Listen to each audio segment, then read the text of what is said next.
பரிசுத்த நாமத்துக்கு மகிமை உண்டாவதாக. ஆண்டவரும் இரட்சகருமாகிய இயேசுவின் நாமத்தில் உங்களை வாழ்த்துகிறேன். எல்லாம் சந்தோஷமா இருக்கீங்களா? கைகளை உயர்த்தி அல்லேலூயா. கடந்த நாட்களிலே ஆண்டவர்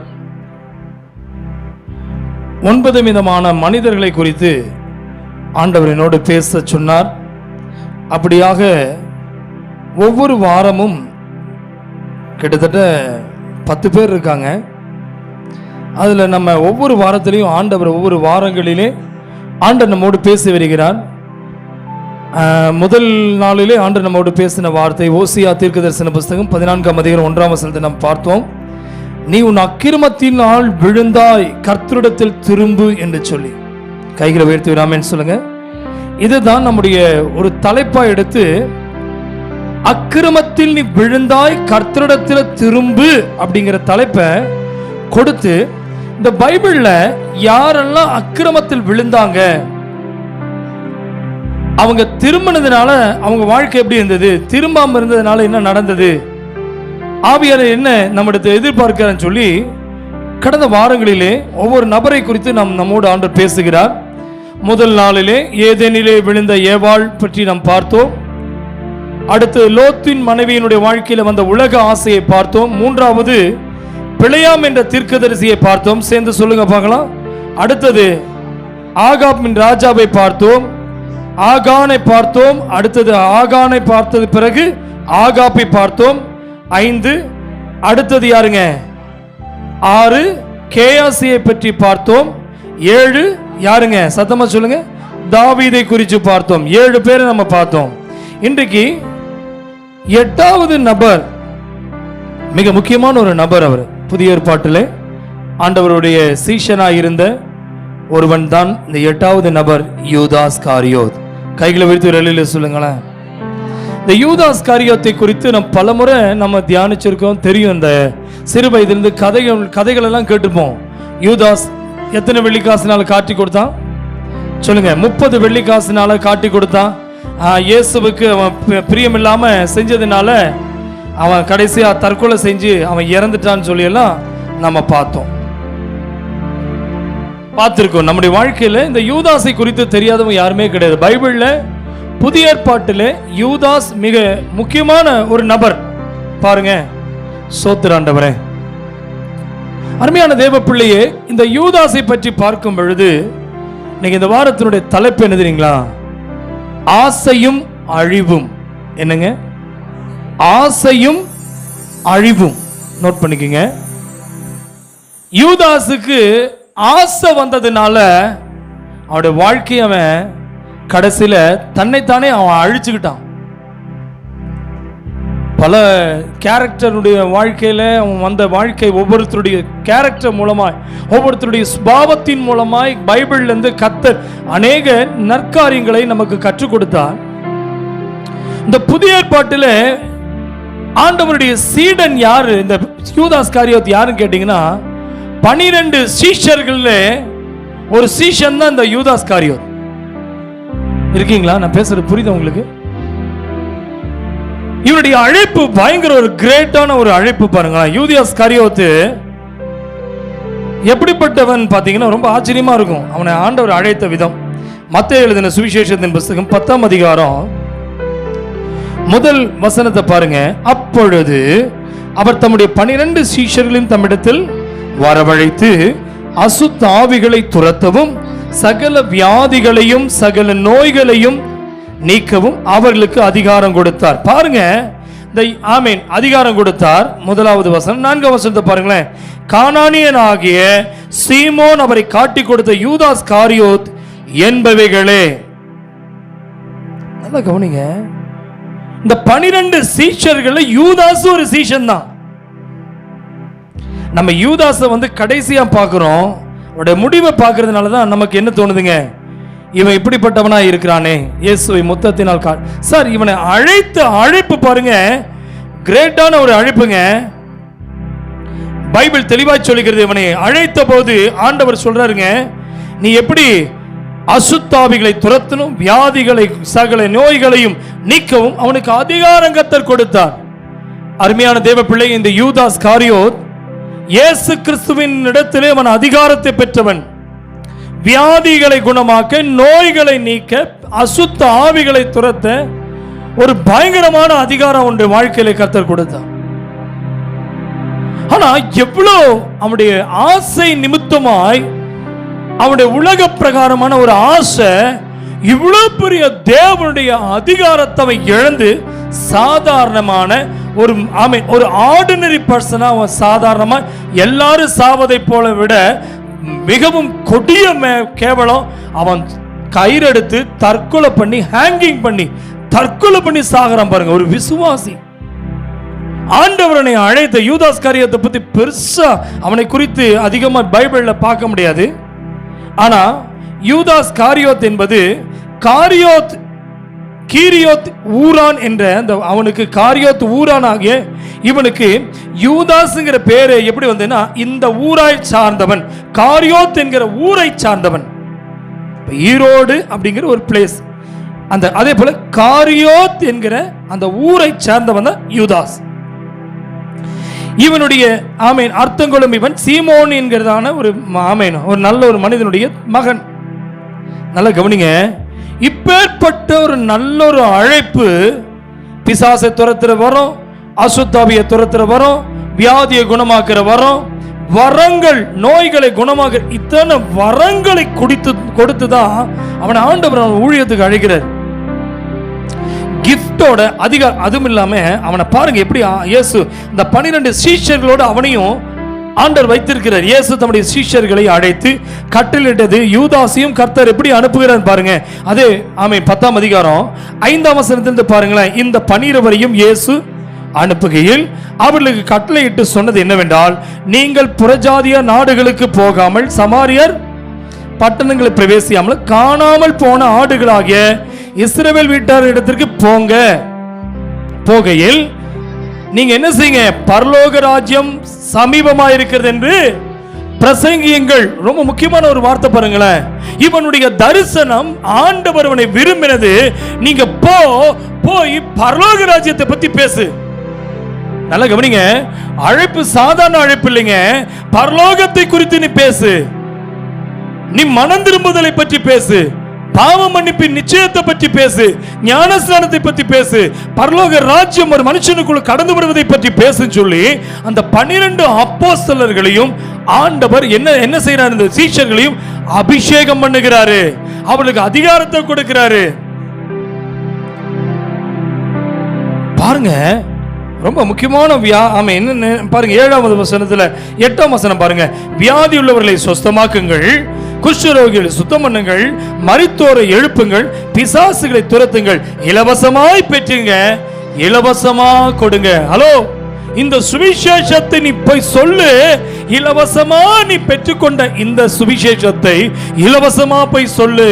நீ போய் சொல்லுங்கிறாரு.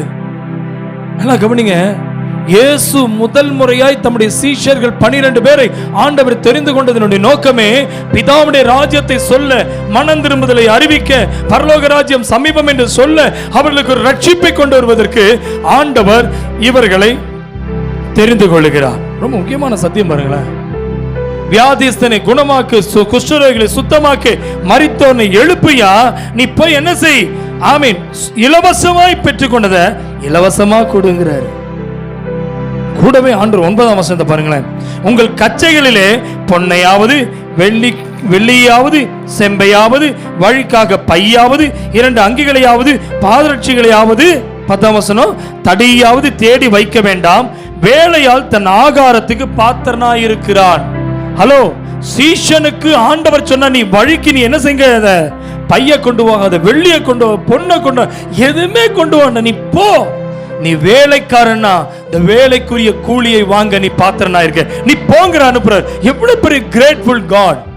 ஒரு மனுஷனை ஆண்டவர் அழைக்கும் போது அவனுக்குள்ள ஆண்டவர், இந்த யூதாசை பற்றி தான் நம்ம பார்த்துட்டு இருக்கிறோம். அந்த 12 சீஷர்களுக்குள்ள இவனுக்கும் ஆண்டவர் அப்படிதான் சொல்ல, நீ வழிக்கு பையாவது, வெள்ளியாவது, பொன்னையாவது, தடியாவது கொண்டு போக வேண்டாம், உன் கையில பேகே வேண்டாம். நீ எங்க போறியோ, நீ வேலை செய்வதற்கு, நீ சுவிசேஷத்தை அறிவிப்பதற்குரிய பாத்திரவானா இருக்கிற, நீ போற இடத்துல உன்னை நான் போஷிப்பேன்.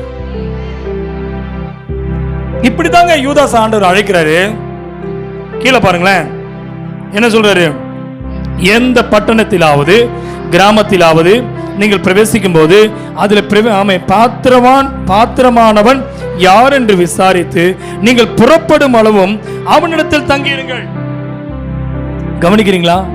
ஆண்டவர் ஒரு கிராமத்துக்கு போ சொன்னாலும் கூட அங்க நீ தங்கறதுக்கு அவன் பாத்திரம் வந்தா நீ அங்க தங்குகிறார். உண்மையாவே ஆண்டவருடைய சீஷர்ல சும்மா விட மாட்டாருங்க ஆண்டவரு. யூதாஸ் காரியோத்து ஆண்டோடைய சீஷன் தான். அவங்ககிட்டயும் ஆண்டவர் சொன்னாரு, நீ ஒரு கிராமத்துக்கு போகும்போது நீ காலியா போக மாட்டேங்கப்பா, நீ போகும்போது கை வெறுங்கையா போ, ஆனா நீ போற இடத்துல நீ அங்க தங்கு, உனக்கு அங்க பாத்திரவன். அப்படின்னா பாத்திரவான் என்ன அர்த்தம்னா, உன்னை தங்க வைப்பதுக்கு இருதயமுடையவன் நீ தங்கு. கூடவே என்ன சொல்றாரு பாருங்க, அந்த என்ன செய், ஒரு வீட்டுக்குள் பிரவேசிக்கும் போது நீ அதை என்ன செய், வாழ்த்துங்கள். கைகளை உயர்த்தி ஒரு வெளியில சொல்லுங்களேன். ஒரு ஊழியக்காரனை ஆண்டவர் யூதாஸ் காரியோத்தை ஆண்டவர் அனுப்பினது அவனை வாழ்த்த சொல்லி அனுப்புறாரு. எங்க போனாலும் நீ கிரீட்டிங்ஸ் சொல்லு. நீ போற இடத்துல ஒருத்தனை வாழ வைக்கிறதுக்காக தான் போற. எவ்வளவு பெரிய ஆசீர்வாதத்தை ஆண்டவர் யூதாஸ் கொடுத்திருக்காருங்க. நீங்க யூதாசனுடைய முடிவை பாக்குறீங்க, ஆனா யூதாசனுடைய துவக்கத்தை பாருங்க. ஆண்டவர் ஒரு ஊழியக்காரனை, ஆண்டவர் யூதாஸ் காரியோத்தை எப்படி அபிஷேகம் பண்ணியிருக்காரு பாருங்க. நீ போற இடத்துல அந்த வீட்டுல நீ தங்கு, நீ எந்த வீட்டுல தங்குறியோ அந்த வீட்டை நீ வாழ்த்து. ஒரு ஆமேன். யூதாஸ் காரியோத்து உங்களை இன்னைக்கு அவனுடைய நிலை எந்த கண்டிஷன்ல பாருங்க. ஒரு ஊழியக்காரனை போஷிப்பதற்கு கர்த்தர் என்ன செய்யறாரா, ஒவ்வொரு கிராமத்தில் ஆட்களை வச்சிருக்காரு. நீ பைய கொண்டு போகாத, வழிக்கு தடிய கொண்டு போகாத, பணப்பை உனக்கு வேண்டாம், நீ போற இடத்துல நான் உனக்கு போஷிப்பேன்னு அனுப்புறாரு. இதுதான் ஆண்டவருடைய அபிஷேகங்க. ஒரு தரிசனத்தோட தான் ஆண்டவர் அனுப்புறாரு. நீ போகும்போது அசுத்தாவிய துரத்து உனக்கு நான் அதிகாரத்தை கொடுத்திருக்கிறேன், பிசாசை நீ துரத்துவே. சகோதரா, இன்றைக்கு ஆசையும் அழிவும் என்ற இந்த தலைப்புல நீங்க கேட்டுக்கொண்டிருக்கீங்க. இவ்வளவு பெரிய அதிகாரத்தை ஆண்டவர் கொடுத்திருக்காருன்னா அவன் எவ்வளவு சிம்பிளா இதை விட்டுட்டான் பாருங்க. யூதாச மட்டும் சாதாரணமா நினைக்காதீங்க. ஒரு ஆமென் சொல்லுங்க. இயேசுவின் நாமத்தினால் பிரைஸ் காட். நீங்க எத்தனை பேர் சொல்ல முடியும், யூதாசனுடைய அழைப்பு நீங்க சாதாரணமா நினைச்சிடாதீங்க. நீங்க நினைக்கிறீங்க யூதாஸ் இயேசுவை முத்தத்து கொடுத்த காட்டி கொடுத்துட்டான்னு, ஈஸியா அவன் காட்டி கொடுத்துட்டான். ஆனா காட்டி கொடுக்க வேண்டியதை காட்டி கொடுக்கலீங்க. இயேசு அவனை எவ்வளவு நம்புறாரு பாருங்க. நீ போயா, நீ போய் ஊழியம் செய்யி, நீ போய் ஆத்துமாக்களை ஆதாயப்படுத்து, நீ பரலோகத்தை பத்தி பேசு, அவனை மனம் திரும்புதலை சொல்லு. ஆனா நீ போற இடத்துல நீ அந்த இடத்துல தங்கிரு. அங்க போய் தங்கி இருக்கும் போது அந்த வீட்டை நீ என்ன செய், வாழ்த்து. கூடவே சொல்றாரு 13, அந்த வீடு பாத்திரமாய் இருந்தால் நீங்கள் கூறின சமாதானம் அவர்கள் மேல் வரக்கடவது, அபாத்திரமாய் இருந்தால் நீங்கள் கூறின சமாதானம் உங்களிடத்துல திரும்ப கடவது. ஆண்டவர் யூதாஸ் அப்படிதான் ஆசீர்வதிச்சு அனுப்புறாரு. நீ போப்பா, நீ போற இடத்துல நீ என்ன செய், நீ எந்த வீட்டை நீ கால் வைக்கிறியோ அந்த வீட்டை ஆசீர்வதி, அந்த வீட்டை நீ வாழ்த்து. ஒருவேளை அந்த வீட்டார் உன்னை ஏத்துக்கலையா, நீ என்ன செய், நீ அந்த வீட்டை இடத்தை விட்டு என்ன செய்யுங்க, கீழே வாசிங்க. நீங்கள் கூறின சமாதானம் ஒருவேளை அபாத்திரமா இருந்தால், அதை ஏற்றுக்கொள்ளாதவனா இருந்தால், அந்த சமாதானம் உன்னிடத்திலேயே திரும்பி வந்துடும். இவ்வளவு பெரிய ஆசீர்வாதத்தை யூதாஸ்க்கு கொடுத்திருக்காரு. சிஸ்டர், இதை பார்த்துட்டே வாங்க. யூதாசனுடைய முடிவுக்கு நம்ம போக வேண்டாம். ஃபர்ஸ்ட் அவனை எப்படி வச்சிருக்காரு பாருங்க. இவன் கால் வைக்கிற வீடு ஆசீர்வதிக்கப்பட்ட வீடு. இவன் எந்த வீட்டுக்கு போறான்னு அந்த கிராமத்தை, பட்டணத்தை, கிராமத்தை ஆசீர்வதிக்கிறாரு. கவனிக்கிறீங்களா? ஆண்டவர் என்ன செய்யறாரா, கீழே பாருங்க. எவனாகிலும் உங்களை ஏற்றுக்கொள்ளாமலும் உங்கள் வார்த்தைகளை கேளாமல் போனால் அந்த வீட்டையாவது பட்டணத்தையாவது விட்டு புறப்படும் போது உங்கள் கால்களில் படிந்த தூசியை உதறி போடுங்கள். அருமையான தேவ பிள்ளையே, யூதாசை பார்த்து ஆண்டவர் சொன்னாரு, ஏப்பா நீ இந்த அப்போஸ்தலன், அந்த ஊழியக்காரன், நீ தரிசனம் பெற்றவன், நீ சீஷன் தான்ப்பா, நீ போ இவனுக்கு பாத்திரமா இருந்தா அந்த வீட்டில் தங்கு. ஒருவேளை உன்னை அபாத்திரமா இவனை ஏத்துக்கல, நீ பேசுறத அவன் ஏத்துக்கலையா, நீ சொல்ற வசனத்தை அவன் ஏத்துக்கலையா, விட்டு நீ அந்த வீட்டில் கால் பதிக்கும் பொழுது அந்த காலில் படிகிற மண்ணை நீ என்ன செஞ்சிரு, உதறிட்டு வந்துரு. ஹலோ, கற்பனை பண்ணி பாருங்க, எவ்வளவு பெரிய அதிகாரத்தை ஆண்டவர் யூதாஸ் கொடுத்திருக்காரு. ஆண்டோடைய சீஷர்களை சாதாரணமா வைக்கல பிரதர். நீங்க ஆண்டோடைய சீடனா? ஆண்டோடைய சீடனான்னு கேட்கிறேன். ஒரு மாதிரி உட்கார்ந்துருக்கீங்களே. சிஸ்டர், நீங்க ஆண்டோடைய சீஷியா? ஆண்டு உங்களுக்கு அதிகாரத்தை கொடுத்திருக்காங்க. அவங்க என்னை ஏத்துக்கொள்ளேன்னு உட்கார்ந்திருக்க வேண்டாம். உங்க காலை வைக்க முடியல, நீங்க கவலைப்பட வேண்டாம். நீங்க அந்த வீட்டுக்கு போவதற்கு அபாத்திரமான வீடா இருந்தா அந்த இடத்துல படிந்த கால்களில் படிந்த தூசியை உதறி விட்டு திரும்பி வந்துருங்கிறாரு. நீங்க போய் சுவிசேஷத்தை சொல்லுங்க. நீங்க போய் சுவிசேஷத்தை சொல்லுங்க. இயேசு பத்தி சொல்லுங்க. மனம் திரும்புதல் பத்தி சொல்லுங்க. உங்களையோ உங்கள் வார்த்தைகளை ஏற்றுக்கொள்ளவில்லை என்றால் கால்களில் படிந்த தூசியை உதறிவிட்டு நீங்கள் என்ன செஞ்சிருங்க? வந்துருங்க. அடுத்தது 15ஆம் வசனம். நியாய தீர்ப்பு நாளில் அந்த பட்டணத்துக்கு நேரிடுவதை பார்க்கலாம் சோதோம் குமார நாட்டிற்கு நேரிடுவது ஆமென் லகுவாயிருக்கும் என்று மெய்யாகவே உங்களுக்கு சொல்லுகிறேன். அருமையான தேவ பிள்ளையே, இந்த நாளிலே இந்த சீஷனை எவ்வளோ பெரிய ஆசீர்வாதத்தை கர்த்தர் கொடுக்கிறார். எப்பா, உன்னை ஏத்துக்கலைன்னா விட்டுரு. உன்னுடைய சுவிசேஷத்தை ஒரு ஏத்துக்கலையா, உன்னுடைய வசனத்தை நீ சொல்றது ஏத்துக்கலையா, இன்றைக்கு கர்த்தருடைய வார்த்தை வருகிறது. யூதாஸ் காரியோத்தை பார்த்து ஆண்டவர் இப்படிதான் ஆசீர்வதிச்சு அனுப்புனாரு. நீ போயா, உன் காலில் படிஞ்ச மண்ணு தூசியும் கூட உன் கூட அவங்க வீட்டுல இருந்து வரக்கூடாது, அதை உதறிடு, நீ வந்துரு. சோதோம் குமாரா பட்டணத்துக்கு நடந்தது அது லகுவாயிருக்கும். அந்த அளவுக்கு நியாய தீர்ப்பு வீட்டுக்கு அனுப்பிடுவேங்கிறாரு. இன்னைக்கு நான் சொல்லட்டுமா, இந்த யூதாஸ் காரியோத்தின் மேல இவ்வளவு பெரிய அபிஷேகத்தை கர்த்தர் வைத்திருந்தார். நீங்க அவனை சாதாரணமா நினைக்காதீங்க. காரியோத்தினுடைய ஊருக்காரன் தான், சீமோனுடைய மகன் தான். இந்த யூதாஸை நீங்க சிம்பிளா நினைக்காதீங்க. ஒரு மனுஷன் ஆண்டவர் அழைக்கிறார்னா அவருடைய அழைப்பு கிரேட் காலிங், உன்னதமான ஒரு அழைப்பு. நீங்க நினைக்கிறீங்க உங்களை ஒருத்தர் ஏத்துக்கல, ஒரு வேலையில் உங்களை ஏத்துக்கல, அந்த வீட்டார் உங்களை ஏத்துக்கல, உங்க குடும்பம் உங்களை ஏத்துக்க, நீங்க கவலைப்படாதீங்க. நீங்க சொல்ல வேண்டியது உங்க கடமை, நீங்க போக வேண்டியது கடமை. கால் வச்சுட்டு வாங்க. ஒருவேளை உங்களை ஏத்துக்கலையா, விட்டுட்டு வந்துடுங்க. காலில் படிந்த தூசியை உதறி விட்டு நீங்க வாங்க. சோதோம் குமாராவுக்கு நடந்ததை பார்க்கலாம். ஆமென். இந்த பட்டணத்துக்கு எப்படி இருக்குமா? சோதோம் குமாராவுக்கு எப்படி இருக்குன்னு சொல்றாரு.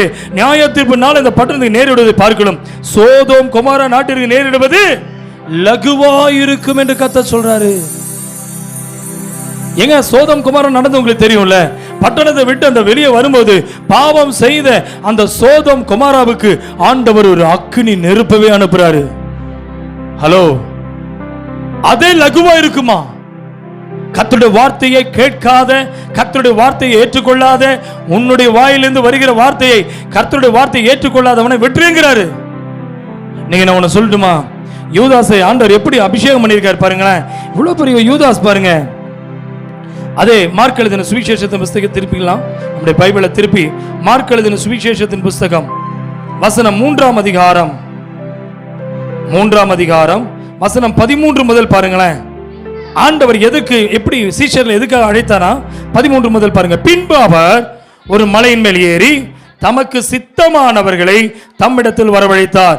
அவர்கள் அவரிடத்துக்கு வந்தார்கள். ஹலோ பிரதர், இயேசு உங்களை அழைத்தது தமக்கு சித்தமானவர்களை தம்மிடத்தில் வரவழைத்தார். பிரதர், யூதாஸை ஆண்டவர் தெரிந்து கொண்டது அவருடைய சித்தம், ஆகினால் தான் அவரிடத்தில் வரவழைத்தார். நீங்க நல்லா கவனிங்க. யூதாஸினுடைய வாழ்க்கை நமக்கு நிறைய பாடங்கள் கற்றுக் கொடுக்கிறது. என்ன கற்றுக் கொடுக்கிறதுப்பா? நீ சித்தம் உண்டு, அந்த சித்தத்தை செய்வதற்கு தான் உன்னை அனுப்புறேங்கிறார். கீழே வாசிங்க, என்ன போட்டிருக்கு? தமக்கு சித்தமானவர்களை தம்மிடத்தில் வரவழைத்தார். அவர்கள் அவரிடத்தில் வந்தார்கள். 14ஆம் வசனம். அப்பொழுது அவர் 12 பேரை தெரிந்து கொண்டு அவர்கள் தம்மோடு கூட இருக்கவும் பிரசங்கம் பண்ணும்படியாக தாம் அவர்களை அனுப்பவும். ஆமென், அல்லேலூயா. எதுக்காக இயேசு சீஷர்களாக்குகிறார்? எதுக்காக யூதாஸ் ஆண்டவர் அழைச்சது? எதுக்குங்க? சத்தமா சொல்லுங்க. தம்மோடு இருக்க, தம்முடைய தேவனுடைய வார்த்தையை குறித்து பிரசங்கம் பண்ண அழைத்தார். பிரதர், உங்க அழைப்பு பெரிய அழைப்பு பிரதர். நீங்க ஆண்டவரோடு இருக்கத்தான் உங்களை அழைச்சாரு. சிஸ்டர், இன்னைக்கு இந்த வசனம் கேட்கும் போது நீங்க உங்களுக்குள்ள அந்த வசனத்தை கிரியை செய்யணும். அவர் உங்களோடு இருக்கிறாரா? நான் நினைக்கிறேன் இந்த 10 கேரக்டர் எடுக்கும் பொழுது சபையா இருக்கும் நான் சொன்னேன். ஆமென். இன்னைக்கு எத்தனாவது கேரக்டருங்க? 8வது கேரக்டருக்கு நீங்க எப்படி இருக்கீங்க பாருங்களேன். 8 கேரக்டர் வரும்போது சபை எப்படி இருக்கு பாருங்க. நான் நினைக்கிறேன் ஆண்டவர்களை அழைத்தது வேற சாதாரண வேலைக்கு அல்ல. நீங்க அவங்களோட இருக்கீங்களா? இயேசுவோட இருக்கீங்களா சிஸ்டர்? பிரதர், நீங்க இயேசுவோட இருக்கீங்களா? இயேசுவை பற்றி நீங்க பிரசங்கம் பண்றீங்களா? யூதாஸ் சாதாரண ஒரு மனிதன் தான்.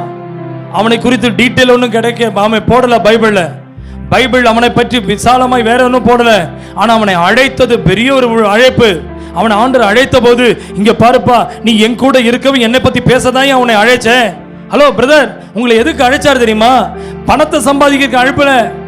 நீ எங்க போறியோ அங்க நான் உன்னை ஆசீர்வதிப்பேன்றாரு. நீ கால் வைக்கிற இடத்தை நான் உன்னை ஆசீர்வதிப்பேன், அந்த வீட்டுக்கு சமாதானத்தை கொடுப்பேன். இவ்வளவு பெரிய பிளஸிங்க கொடுத்து சொல்றாரு. தம்மோடு இருக்கும் தம்மை பற்றி பிரசங்கம் பண்ணதை ஆண்டவர் அழைச்சாராம். நீங்க பேசுறீங்களா ஆண்டவரை பத்தி? என்னைக்காவது மனசாட்சி தொட்டு சொல்லுங்க, ஆண்டோட சமூகத்தில் சொல்லுங்க. ஆண்டவர் உங்களை பார்க்கிறாரு. நீங்க போகிற இடத்துல அவரை பத்தி என்னைக்காவது பேசியிருக்கீங்களா? அவர் உங்களோட இருக்கிறாரா? முதல்ல சீடர்களை அழைக்கும் போது, என் கூட இருக்கவும் என்னை பத்தி பேசதான்ப்பா நான் அழைச்சிருக்கிறேன், பிதாவின் சித்தத்தின்படி தானப்பா உன்னை அழைச்சிருக்கிறேங்கிறார்.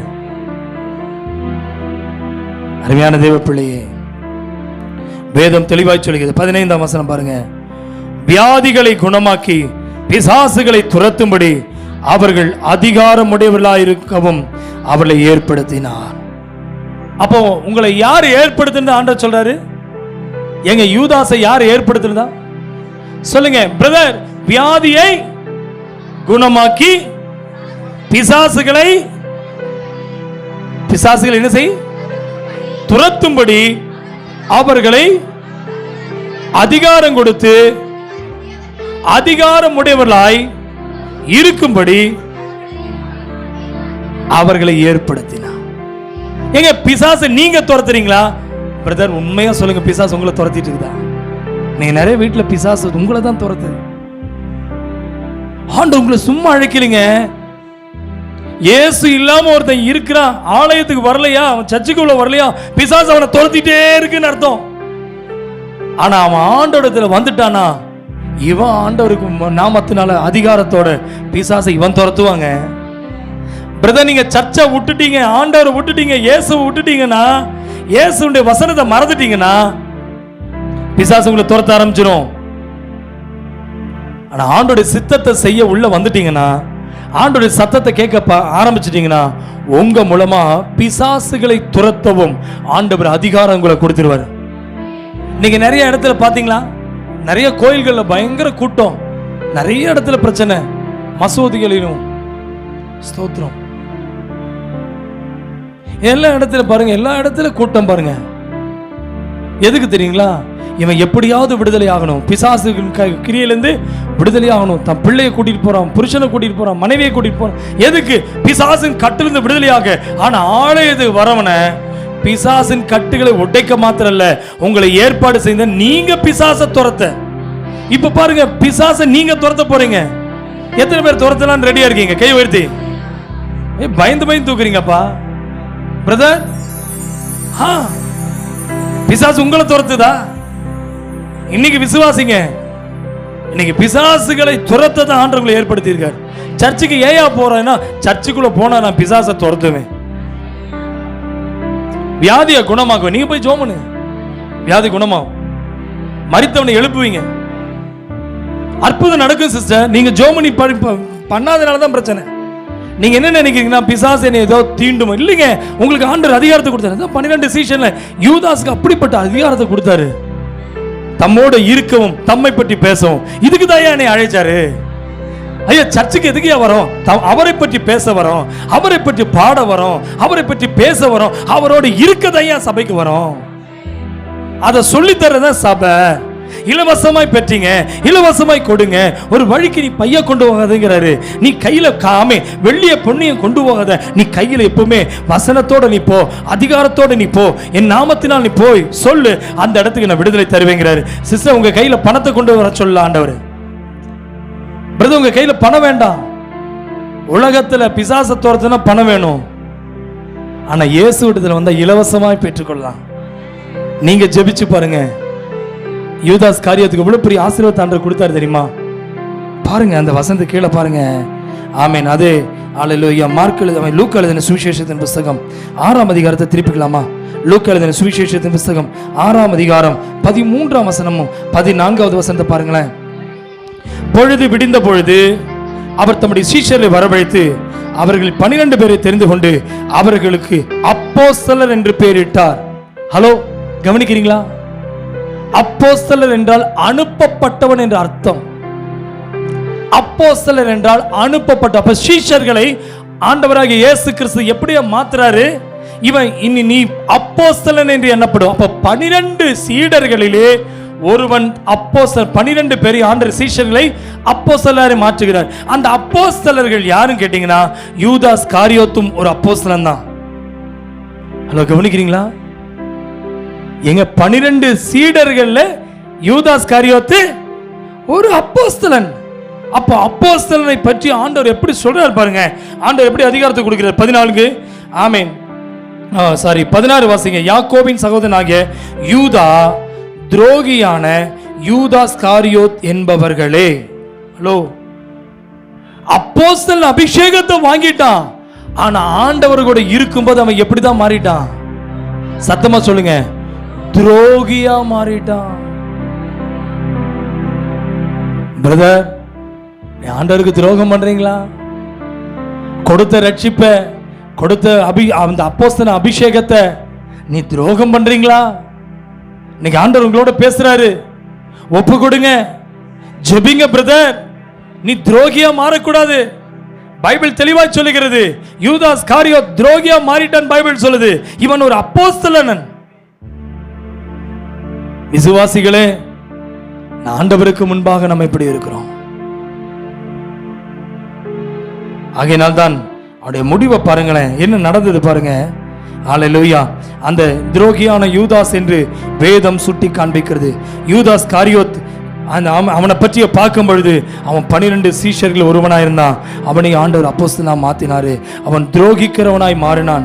அவனை குறித்து பார்க்கும்போது அவனுடைய விலை 30 வெள்ளிக்காசுகள் துரோகத்திற்கு கொடுக்கப்பட்டது. ஆண்டவராகிய இயேசுவை காட்டி கொடுத்தனுடைய விலை எத்தனைங்க? 30 வெள்ளிக்காசு.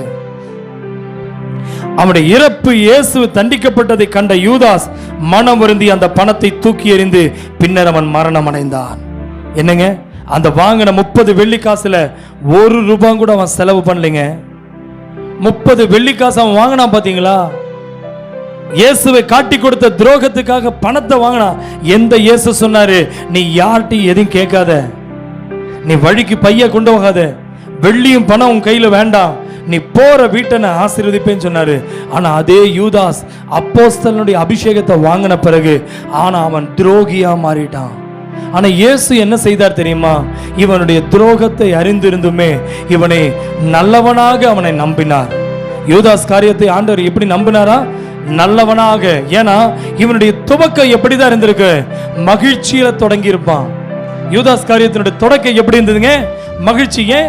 இவன் போற இடத்துல அசுத்தாவி ஓடுது, இவன் வியாதி ஜோமன வியாதி குணமடையது, நோய்க்கு ஜோமன நோய் சொஸ்தமாகுது, மரித்தவன் எழுந்து நிற்கிறான். ஆமென். இப்படிப்பட்ட அற்புதங்கள்லாம் பார்த்த போது அவன் எப்படி இருக்கிறாங்க? மகிழ்ச்சியோடு தொடங்கி ஆமென் சீராக தொடர்ந்து அவனுடைய அவலத்தில் முடிந்தது. ஆரம்பம் மகிழ்ச்சியா இருந்தது. அவன் சீராதான் தொடர்ந்து கொண்டு இருந்தான். ஆனா கடைசியில அவலத்தில் முடிந்து போனது யூதாசுடைய வாழ்க்கை. மற்ற சீஷர்களைப் போல எப்போதும் இயேசுவோடு தான் இருந்தார். இயேசு எப்படி இருந்தாரா? மற்ற சீடர்கள் 11 பேர் எப்படி இயேசுவோடு இருந்தாங்களோ அதே போல இந்த சீடன் 12வது அப்போஸ்தலன் யாருங்க? யூதாஸ் காரியோத் இயேசுவோடு தான் இருக்கிறான். இயேசு செய்த அற்புதத்தை பார்க்கிறான், இயேசு செய்த வியாதியை குணமாக்குறத பார்க்கிறான், இயேசு செய்த அதிசயங்களை பார்க்கிறான், உணவளிக்கும் போது கூட தான் இருக்கிறான். இயேசு லாசருவை வெளியே கொண்டு வரும்போது அவன் கூட தான் இருக்கிறான். நாயின் ஒரு விதவை வீட்டுக்கு போகும்போது அற்புதம் நடந்தது. அவன் அந்த அதிசயமா எழும்பி நிக்கிறான் பாருங்க. மரித்தவன் அந்த நாயின் ஒரு விதவையினுடைய மகன் எழும்பும் போது இவன் கூட தான் இருக்கிறான். யோசிச்சு பாருங்க. 5 அப்பம் 5000 பேருக்கு போஷிக்கும் போது, 2 மீனை கொண்டு 5000 பேரை போஷிக்கும் போது கூட தான் இருக்கிறான். கடலின் மேல் நடக்கும் போது கூட தான் இருக்கிறான். படகுல தூங்கி கொண்டு இருக்கும் போது கூட தான் இருக்கிறான். காற்றும் புயலையும் அடக்கின போது, கடலை இறையாதுன்னு சொல்லி அமர்த்தின போது கூட தான் இருக்கிறான். அற்புதங்களை பார்த்தவன், அதிசயங்களை பார்த்தவன், விடுதலையை கண்டவன், கதரேனுடைய கிராமத்துக்குள்ள பட்டணத்துக்குள்ள போகும்போது ஆமென் தீராத பிசாசின் கிரியிலிருந்து விடுதலையாவதற்கு ஒருவனை கர்த்தர் விடுதலையாக்கும் போது அவன் கூட தான் இருந்து பார்க்கறான். இவ்வளோ அற்புதங்கள் கண்ட யூதாசுக்குள்ள வெறும் ஒரு 30 வெள்ளி காசு, அந்த பணத்துக்காக அந்த 30 வெள்ளி காசை அவன் அடைவதற்கு இயேசுவை துரோகியாய் மாறி இயேசுவை காட்டி கொடுக்க ஆரம்பித்தான். அருமையான தெய்வ பிள்ளையே, இந்த செய்தி எத்தனை பேர் உள்ளத்தை தொடுகிறது என்று தெரியல. இன்னைக்கு நீங்க இயேசுப்பாவை ஏற்றுக்கொண்டீங்க, உண்மைதான். அவரோடு இருக்கதான் உங்களை அழைத்தார். அவரை பற்றி பிரசித்தப்படுத்ததான் பிரசங்கம் பண்ணதான் ஆண்டவர் உங்களை அழைத்தாரு. ஆனா பிசாசு தந்திரமானவன், பிசாசு தந்திரமானவன். அவனை துரத்துறான்னா இவன் பேர் பிசாசை துரத்துறதுக்கு இயேசு துரத்துறது இவன் பார்த்திருக்கான். ஆனா இவனை பிசாசு துரத்த இவன் பார்க்காம போயிட்டான். இயேசு பிசாசை துரத்த இவன் பார்த்துட்டான். ஆனா இவனுக்குள் புகுந்த சாத்தானை இவன் பார்க்காம போயிட்டான். எப்படி சிஸ்டர்? இவனுக்குள் புகுந்த சாத்தானை இவன் பார்க்காம போயிட்டான். பிரதர், நீங்க பிசாசை துரத்து இயேசு செய்ததை பார்த்துட்டீங்க, ஆனா உங்க குடும்பத்துக்குள் பிசாசு ஆமென் புகுந்ததை நீங்க பார்க்காம போயிட்டீங்க. ஒரு அல்லேலூயா சொல்லுங்களேன். நடந்தது என்ன பாருங்களேன். 12 பேர்ல இவனுக்கு தனி சிறப்பு, இவனுக்கு தனி பொறுப்பெல்லாம் கொடுக்கப்பட்டிருக்கு பாருங்க. இயேசுனுடைய சீஷர்களுக்கு கிடைத்த எல்லா காணிக்கை பணமும் இவனிடம் இருந்ததாம். யோவான் எழுதின சுவிசேஷத்தின் புஸ்தகம் 12ஆம் அதிகாரம் 6ஆம் வசனத்தை வாசிங்களேன். யோவான் எழுதின சுவிசேஷத்தின் புஸ்தகம் 12ஆம் அதிகாரம் 6ஆம் வசனம். அவர் தரித்திரத்தை குறித்து கவலைப்பட்டு இப்படி செய்யலாமல் அவன் திருடனானபடியினாலும் பணப்பையை வைத்துக்கொண்டு அதில் போடப்பட்டதை சுமக்கிறவனானபடியினாலும் இப்படி சொன்னான். நல்லா கவனிங்க. மார்த்தாள் வீட்டுக்கு இயேசு கிறிஸ்து மரியாள் மார்த்தாள் வீட்டுக்கு கடந்து செல்லும் போது அங்கே பெரிய ஒரு அற்புதம் நடக்குது. அவங்களுக்கு நல்லா தெரியும். பரிமள தைலத்தை அந்த ஸ்திரீயானவள் என்ன செய்வாள்? இயேசுனுடைய பாதத்தில் ஊற்றுவான். பாதங்களை பூசின போது தன் தலைமுடியினால் துடைக்கும் பொழுது அந்த வீடு முழுது அந்த பரிமள தைலத்தினால் மனம் வீசின போது அப்பொழுது அவருடைய சீஷரில் ஒருவன், யாருங்க? காட்டி கொடுக்க போகிறவனுடைய சீமோனுடைய குமாரனாகின யூதாஸ் காரியத்து இந்த தைலத்தை 300 பணத்துக்கு விற்று தரித்திரத்துக்கு கூடாமல் போனது என்ன என்று கேட்டான் என்றான். கவனிங்களேன். இந்த யூதாஸுக்கு எப்பவுமே இந்த பணத்தை பத்தி தான் கவலை இருந்துட்டே இருந்தது. இந்த பணத்தை குறித்து தான் அவனுக்கு கவலை இருக்கு பாருங்க. அவன் தரித்திரனை நினைக்கல, 300 பணம் அவனுக்கு போயிடுச்சு, அந்த இடத்துல அவனுக்கு காணிக்கையா வராம போயிடுச்சேன்னு சொல்லி யூதாஸ் காரியத்தை அந்த காணிக்கையை பற்றி கவலைப்படுறான். அவனுடைய அந்த தரித்திரத்தை குறித்து அவனுக்கு ரொம்ப சிந்தனை உள்ளவனா இல்லைங்க. அந்த அம்மா 300 பணத்தை பணமாவே பார்க்கல. இயேசுனுடைய பாதத்தை இந்த பரிமள தைலத்தையே ஊற்றி அந்த பணத்தை சொற்பமா பணத்தை நினைக்கிறான். ஆனா யூதாஸ் காரியோத்து பைபிள் சொல்லி அவன் எப்படிப்பட்டவன்? வாசிங்க. என்ன எப்படிப்பட்டவன்? அவன் எப்படிப்பட்டவன்? அந்த வசந்தே வாசிமா. என்ன போட்டிருக்கு? அவன் திருடனானபடியினால பணப்பைய அவன் கையில் இருந்ததுனால, வாசிய என்னங்க பைபிள் என்ன போட்டிருக்கு? அவன் திருடனானபடியினாலும் பணப்பையை வைத்துக்கொண்டு அதில் போடப்பட்டதை சுமக்கிறவனானபடியினாலும் இப்படி அவன் சொன்னான். நல்லா கவனிங்க. இயேசுவுக்கு அவனை பத்தி நல்லா தெரியும். இவன் தரித்திரனை பற்றி எல்லாம் கவலைப்படல. பணப்பைய அவன் கையில் எப்பவுமே இருந்திருக்கு. ஹலோ, இவன் கையில் எப்பவுமே யார் காணிக்க கொடுத்தாலும் இவன் காணிக்கை எல்லாம் அந்த 12 சீடர்கள் இவனை ஆண்டவர் பொறுப்பா கொடுத்திருக்காரு. காணிக்கை பத்திரமா வச்சுக்கப்பா. எவ்வளவு நண்பரா இருப்பாருங்களா ஆண்டவர். எங்க திருடங்க அவன். யூதாஸ் காரிய திருட. இவன் கண்ணெல்லாம் பணத்து மேலதான் இருக்குது. ஆனா அந்த பணத்து மேல கண்ணா இருக்கிற அவங்க கையிலேயே ஆண்டவர் பணப்பையை கொடுக்கிறாரு. பிரதர், உங்க கையில இருக்கிற பணம் எல்லாம் திருட்டு பணமா? யூதாஸ் காரியத்தை பாருங்க. இயேசு கிறிஸ்துவின் மூலமாய் கிடைத்த அந்த காணிக்கைகள் எல்லாம் பை நிறைய காசை வச்சிருக்கிறான். காணிக்கை பெட்டியில் விழுகிறதெல்லாம் இவங்க கைக்கு தான் வருது. அப்ப இவங்க கையில தான் பொருளாதாரமே இருக்கு. இவன் கையில தான் பொருளாதாரம். இவன் தான் ட்ரெஷரர். இவன் தான் அவன் 12 சீடர்களுக்கு தேவையான ஆகாரத்தை வாங்கி கொடுக்கிறது, இயேசுவுக்கு தேவையானதை வாங்கி கொடுக்கிறது. இவன் ஒரு பெரிய பொறுப்புல இருக்கிறான். இவன் கையில் இருக்கிற பணத்தை ஆண்டவர் சொல்றாரு, இவன் திருடன். திருடன் நம்பி நம்ம கொடுப்போமா பணத்தை? ஆனா இயேசு கொடுத்தாரு. இவனுக்கு நான் நினைக்கிறேன், என்னுடைய ஆவிக்கு எட்டுறது நான் சொல்றேன். பொதுவா திருடன் நினைச்சு, திருடன் தெரிஞ்சு ஒருத்தனும் பணம் கொடுக்க மாட்டான். ஆனா இவனுக்கு ஆண்டவர் கையில எதுக்கு பணத்தை கொடுத்தாருன்னா, இந்த பணத்தின் மேல இருக்கிற ஆசை இவனை விட்டு விலகிறதுக்காக ஒருவேளை கையில பணத்தை கொடுத்திருக்கலாம். பணம் பணம் சொல்லி அலையிறானே, இவனுக்கு அந்த பண ஆசை இவனை விட்டு விலகிறதுக்காக கூட இவனுக்குள்ள இந்த பணம் மேல ஒரு வெறுப்பு. ஹலோ, கவனிக்கிறீங்களா? ஒரு ஸ்வீட் கடையிலேயே வேலை செய்யறவனுக்கு எப்பவுமே ஸ்வீட் சாப்பிடணும் ஆசையா இருக்காது. கவனிக்கிறீங்களா? ஒரு கறிக்கடையிலேயே வேலை செய்யறவனுக்கு கறி சாப்பிடணும் ஆசையே வராது. இருக்கீங்களா? பேசுறது புரியுதா? ஒன்றும் வேண்டாம், நம்ம சமையல் செஞ்சுட்டு அந்த சாப்பாடு நம்மளாலேயே சாப்பிட முடியாது. ஏன்னா அது மூஞ்சியில் அடிச்ச மாதிரி இருக்கும். நான் நினைக்கிறேன், இவன் கையில காணிக்க வர்றதெல்லாம் இவன் கைக்கே போகுது, பணமெல்லாம் இவன் கைக்கே போகுது, காணிக்கப்பட்டியில் விழுகிறதெல்லாம் இவன் கைக்கே போகுது. அப்போ ஆண்டவருக்கு இவனுக்கு அந்த காணிக்க மேல ஒரு பணத்தின் மேல ஒரு வெறுப்பு வரக்காங்க கூட ஆண்டவர் கையில பணத்தை கொடுத்துருக்கலாம். ஆனா நடந்தது என்ன தெரியுங்களா? அங்கதான் மேட்டரே இருக்கு. அவன் திருடனா இருக்கான் தெரிஞ்சும் கூட கையில காசை கொடுக்கிறாரு. லூக்கா எழுதின சுவிசேஷத்தின் புத்தகத்தை திருப்பிக்கலாம். 22ஆம் அதிகாரம், வேகமா எடுத்து வேகமா மாசுமா. 22ஆம் அதிகாரம் 35ஆம் வசனத்தை பாருங்களேன். என்ன போட்டிருக்குங்க? 22 ஆமென் 35. பின்னும் அவர் அவர்களை நோக்கி, நான் உங்களை பணப்பையும் சாமான் பையும் பாதரட்சிகள் இல்லாமல் அனுப்பின போது ஏதாகிலும் உங்களுக்கு குறைவாயிருந்ததா என்றார். அவர்கள் ஒன்றும் குறை இருந்ததில்லை என்றார்கள். கைகளை உயர்த்தி அல்லேலூயா. வழிக்கு பையையாவது வழிக்கு காசையாவது, நீ பணத்தையாவது நீ எடுத்துட்டு போக வேண்டாம், நீ தடி எடுத்துட்டு போக வேண்டாம், நீ வெறுங்கையா போ ஆண்டவர் அனுப்புறாரு. ஆனா போன போதும் கூட சிஸ்டர் கவனிக்கிறீங்களா? ஆண்டவர் கேட்கிறாரு, நீ போற வழியில ஏதாவது உனக்கு குறை இருந்ததான்னு கேட்கிறாரு.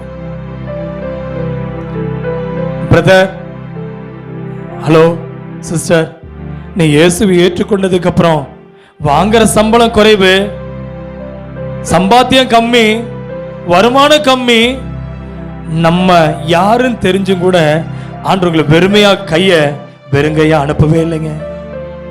ஒரு குறை இருந்ததான் கேட்கிறார் ஆண்டவர். யூதாஸ் காரியோத்தினுடைய கையை ஆண்டவர் சொல்றாரு, எப்பா உன் கையில நான் காணிக்கையை கொடுத்தேன், உன் கையில நான் பணப்பைய கொடுத்தேன், உன் கையில காணிக்கப்பட்டியில் விழுகிறதெல்லாம் உன் கையில கொடுத்தேனப்பா, ஆனா உன் கைக்கு ஏதாவது வெறுமையா இருந்ததா? பிரதர், நீங்க வாங்குற சம்பளம் போதுமான அளவு இல்ல பிரதர், வரவுக்கு மேல செலவு தான், ஆனா ஏதாவது குறைவு இருந்தா கேட்கிறாரு. ஆமாவாயா? உங்ககிட்ட தானே ஆண்டவர் கேட்கிறாரு. எத்தனை பேர் சொல்ல முடியும் எனக்கு ஒரு குறை இல்லாம நடத்தினாரு? கை உயர்த்தி பரலோகம் பார்க்கட்டுமே. பரலோகத்திலிருந்து ஆண்டவர் கேட்கிறார், கை கீழே போட்டுங்க. ஆண்டவர் கேட்கிறாரு, உனக்கு ஏதாவது குறை இருந்ததா? உன்னை நான் அபிஷேகம் பண்ணி அனுப்புனனே யூதாசே, உன்னை நான் ஆசீர்வதிச்சு அனுப்புனனே. நீ திருடன் தான், பொருளாசைக்காரன் தான், பணத்து மேல ஆசை உள்ளவன் தான், ஆனா உனக்கு பணத்தின் பையவே கொடுத்தேனப்பா. உன் கையில இல்லைங்கிறதுனால சாப்பிடாம நீ ஒரு நாளாவது இருந்திருக்கியா? ஒரு நாளாவது உடுத்தருக்கு உனக்கு கஷ்டப்பட்டிருக்கியா? ஒரு குறை இருந்தது இல்லையே. ஆனா அந்த யூதாசனுடைய போக்கு பாருங்களேன், எப்படி போறான் பாருங்களேன். ஹல்லேலூயா. அவன் யாருக்கு இடம் கொடுத்துட்டான் தெரியுமா? அவன் பிசாசுக்கு இடம் கொடுத்துட்டான் பிரதர். இப்பதாங்க முடிவுக்கு வரங்க. மத்தேயு எழுதின சுவிசேஷத்தை திருப்பிக்கலாங்களா? 26ஆம் அதிகாரத்தை திருப்புங்களேன் ப்ளீஸ். 26ஆம் அதிகாரத்தை திருப்பிக் கொள்ளலாம். 26ஆம் அதிகாரம் 14ஆம் வசனத்திலிருந்து பாருங்களேன். 26ஆம் அதிகாரம் 14ஆம் வசனத்திலிருந்து, அப்பொழுது 12 ஒருவனாகிய யூதாஸ் காரியோத் என்பவன் பிரதான ஆசாரியனிடத்திற்கு போய், நான் அவரை உங்களுக்கு காட்டி கொடுக்கிறேன், நீங்கள் எனக்கு என்ன கொடுக்கிறீர்கள் என்றான். அவர்கள் அவனுக்கு 30 வெள்ளிக்காசை கொடுக்க உடன்பட்டார்கள். Please please please. ஆண்டவர் கேட்டாரு, உன்னை நான் அனுப்புனல்லப்பா, நீ அற்புதங்கள் எல்லாம் பார்த்தேலப்பா, உன் வழிக்கு நீ ஏதாவது குறை உனக்கு இருந்ததா? ஆனா இவன் யார்கிட்ட போய் கேட்கிறான்? சொல்லுங்களேன், இப்ப யார்கிட்ட போய் கேட்கிறான்? இயேசுவை காட்டி கொடுப்பேன், நீ ஏதாவது கொடுப்பியான்னு கேட்கிறானே. அம்மா பிரதர், உண்மையாவே இந்த வசனத்தை நான் நைட்டு தியானிச்சு நான் படுக்கும்போது 2:30-3 மணி ஆயிடுச்சு. நான் ஆண்டோட சமூகத்தில் கேட்டு, ஆண்டவரே எங்க பிள்ளைகளுக்கு இந்த வார்த்தையை கொடுக்கும் பொழுது என்னைக்காவது ஆண்டவரை குறை சொல்லி, ஆண்டவரை ஏன் அப்படின்னு கேட்காம நீ ஆசாரியனிடத்துல போய் இயேசுவை காட்டி கொடுக்கிற காசை கொடுன்னு கேட்கிறான். தங்கச்சி, ஆவியானவரோட பேசுறாரு. அம்மா, ஆண்டவர் நம்மோடு பேசட்டும். அவர் நமக்கு எந்த குறையும் வைக்கல சிஸ்டர். ஆனா யூதாசுடைய கவனம் ஏன் இப்படி திரும்பிச்சு தெரியுங்களா? உண்மையா சொல்றேன், இந்த 10 கேரக்டர்ல இப்பதான் இது எத்தனாவது கேரக்டர்? 8வது கேரக்டர் வந்திருக்கோம். இன்னும் 2 கேரக்டர் இருக்கு. நம்ம சபையினுடைய நிலையை பாரு. தேவ சமூகத்தில் உட்காரு. ஆண்டவரே, எனக்கு என் கவனம் எல்லாம் காணிக்கை அல்ல, என் கவனம் பணத்தின் பையன் மேல அல்ல. எனக்கு ஒரு குறை இல்லாம நடத்துனீங்க. நான் ஆசாரிய இடத்துல போய் இயேசுவை காட்டி கொடுக்கறதுக்கு விலை பேசுறான் இந்த யூதாஸ். சிஸ்டர், பிரதர், சர்ச்சை விட்டு நீங்க வெளியே போறீங்க, வேலைக்கு போக ஆரம்பிக்கிறீங்க, திங்கக்கிழமை சனிக்கிழமை வரைக்கும் இயேசுவை காட்டி கொடுக்கறீங்களா பிரதர்? அவருடைய பேருக்கு பணத்தை கேட்கறீங்களா பிரதர்? அவருடைய பேருக்கு விலை கேட்கறீங்களா பிரதர்? எத்தனை பேர் சொன்ன, நான் ஒரு திருடன் தான், ஆண்டவருக்கு தெரியும், நான் பாவியிலும் பிரதான பாவிதான், அதனால என்னையும் நம்பி இவ்வளவு பெரிய வேலையை, என்னையும் நம்பி இந்த வீட்டை, என்னையும் நம்பி என் பிள்ளைய, என்னையும் நம்பி இந்த தொழிலை, என்னையும் நம்பி இந்த பணத்தை கொடுத்து என்னை உயர்த்தி வச்சிருக்கிறாரு. ஒரு குறையில்லாம நடத்துற தெய்வமே, உண்மை இன்னைக்கு காலையில் ஆவியான உன்னோட பேசட்டு பாருங்க. அவன் போய் கேட்கிறான் பாருங்க, எனக்கு என்ன கொடுப்ப? அப்போ அவன் பிளான், இயேசுவுக்கு என்ன முடிவு செய்யறான்? இவன் காசு இவ்வளவு தான் கேட்கல, நீ என்ன கொடுப்பேன்னு சொன்ன சொல்லுங்க. இவனுடைய இயேசுனுடைய தலைக்கு எத்தனை இப்ப விலை போகுது? 30 வெள்ளிக்காசு. நான் கேட்கிறேன், இயேசுவை காட்டி கொடுக்கிறதுக்கு 30 வெள்ளிக்காசு இவனுக்கு வேணுமா? பிரதர், கவனிக்கிறீங்களா? இவனை உலகத்துக்கு காட்டி கொடுத்தது இயேசு. இவன் ஏன் பிள்ளைன்னு. ஆனா அந்த அப்பாவையே போய் காட்டி கொடுக்கறதுக்கு இவன் கேட்கிறான் பணத்தை. எனக்கு பைசாதான், என்னை ரட்சிப்ப இவர் தான் கொடுத்தாரு, பாவ மன்னிப்பு இவர் தான் கொடுத்தாரு, பிசாச துரத்த இவர் தான் என்னை அனுப்புனாரு, குஷ்டரோகிய சுத்தம் பண்ண இவர் தான் அனுப்புனாரு, மரித்தோரை எழுப்ப என்னை இவர் அப்போஸ்தலனா அபிஷேகம் இவர் தான் பண்ணினார்னு காட்டி கொடுக்கறத விட்டுட்டு இவருடைய தலைக்கு இவன் பேரம் பேசுறான். இயேசுனுடைய தலைக்கு. கண்ணு, நீங்க அப்படி இருக்கீங்களா? நம்ம அப்படி இருக்கிறோமாப்பா? பாருங்களேன் என்ன நடந்தது பாருங்களேன். 16ஆம் வசனம். அது முதல் அவன் அவரை காட்டி கொடுப்பதற்கு சமயம் பார்த்து கொண்டிருந்தானா. அல்லேலூயா, அல்லேலூயா. கவனிக்கிறீங்களா? ஏதோ புரியுது உங்களுக்கு? இயேசுவோடு இருக்கிற, இயேசு எதுக்கு அழைச்சாரு? தம்மோடு இருக்கவும் தம்மை பற்றி பிரசங்கம் பண்ணதானே அழைச்சாரு. இப்போ எப்ப இவனுக்கு வெள்ளிக்காசு 30 வெள்ளிக்காசு கிடைக்கும் தெரிஞ்ச உடனே இப்ப இவனுக்குள்ள இப்ப இயேசு கூட இருக்கிறது. இப்ப எதுக்கு இருக்கிறா? சத்தமா சொல்லுங்க. எப்ப இயேசுவை காட்டி கொடுக்கலாம், எப்ப இயேசு, அந்த எண்ணத்துக்கு போயிட்டாங்க. இயேசு கூட இருக்கிற வரைக்கும் உனக்கு அந்த பண ஆசை வரல. இயேசு கூட இருக்கிற வரைக்கும் இவனுக்கு திருடனா இருந்தாலும் கையில பணம் இருக்குது. கவனிக்கிறீங்களா? எப்ப இயேசுவை காட்டி கொடுப்பேன்னு சொல்லிட்டானோ அப்பவே இயேசுவை சமயம் பார்த்துட்டு இருக்கிறான். எப்படா அவரை காட்டி கொடுக்கலாம். கீழே வாசிங்க. நான் ரொம்ப இதை வாசிச்சுட்டு ரொம்ப அழுதுட்டேன். நான் லூக்கா எழுதின சுவிசேஷத்தின் புஸ்தகம் 22ஆம் அதிகாரத்தை திருப்பிக்கலாம். லூக்கா எழுதின சுவிசேஷத்தின் புஸ்தகம் 22ஆம் அதிகாரம். வேகமா எடுங்க.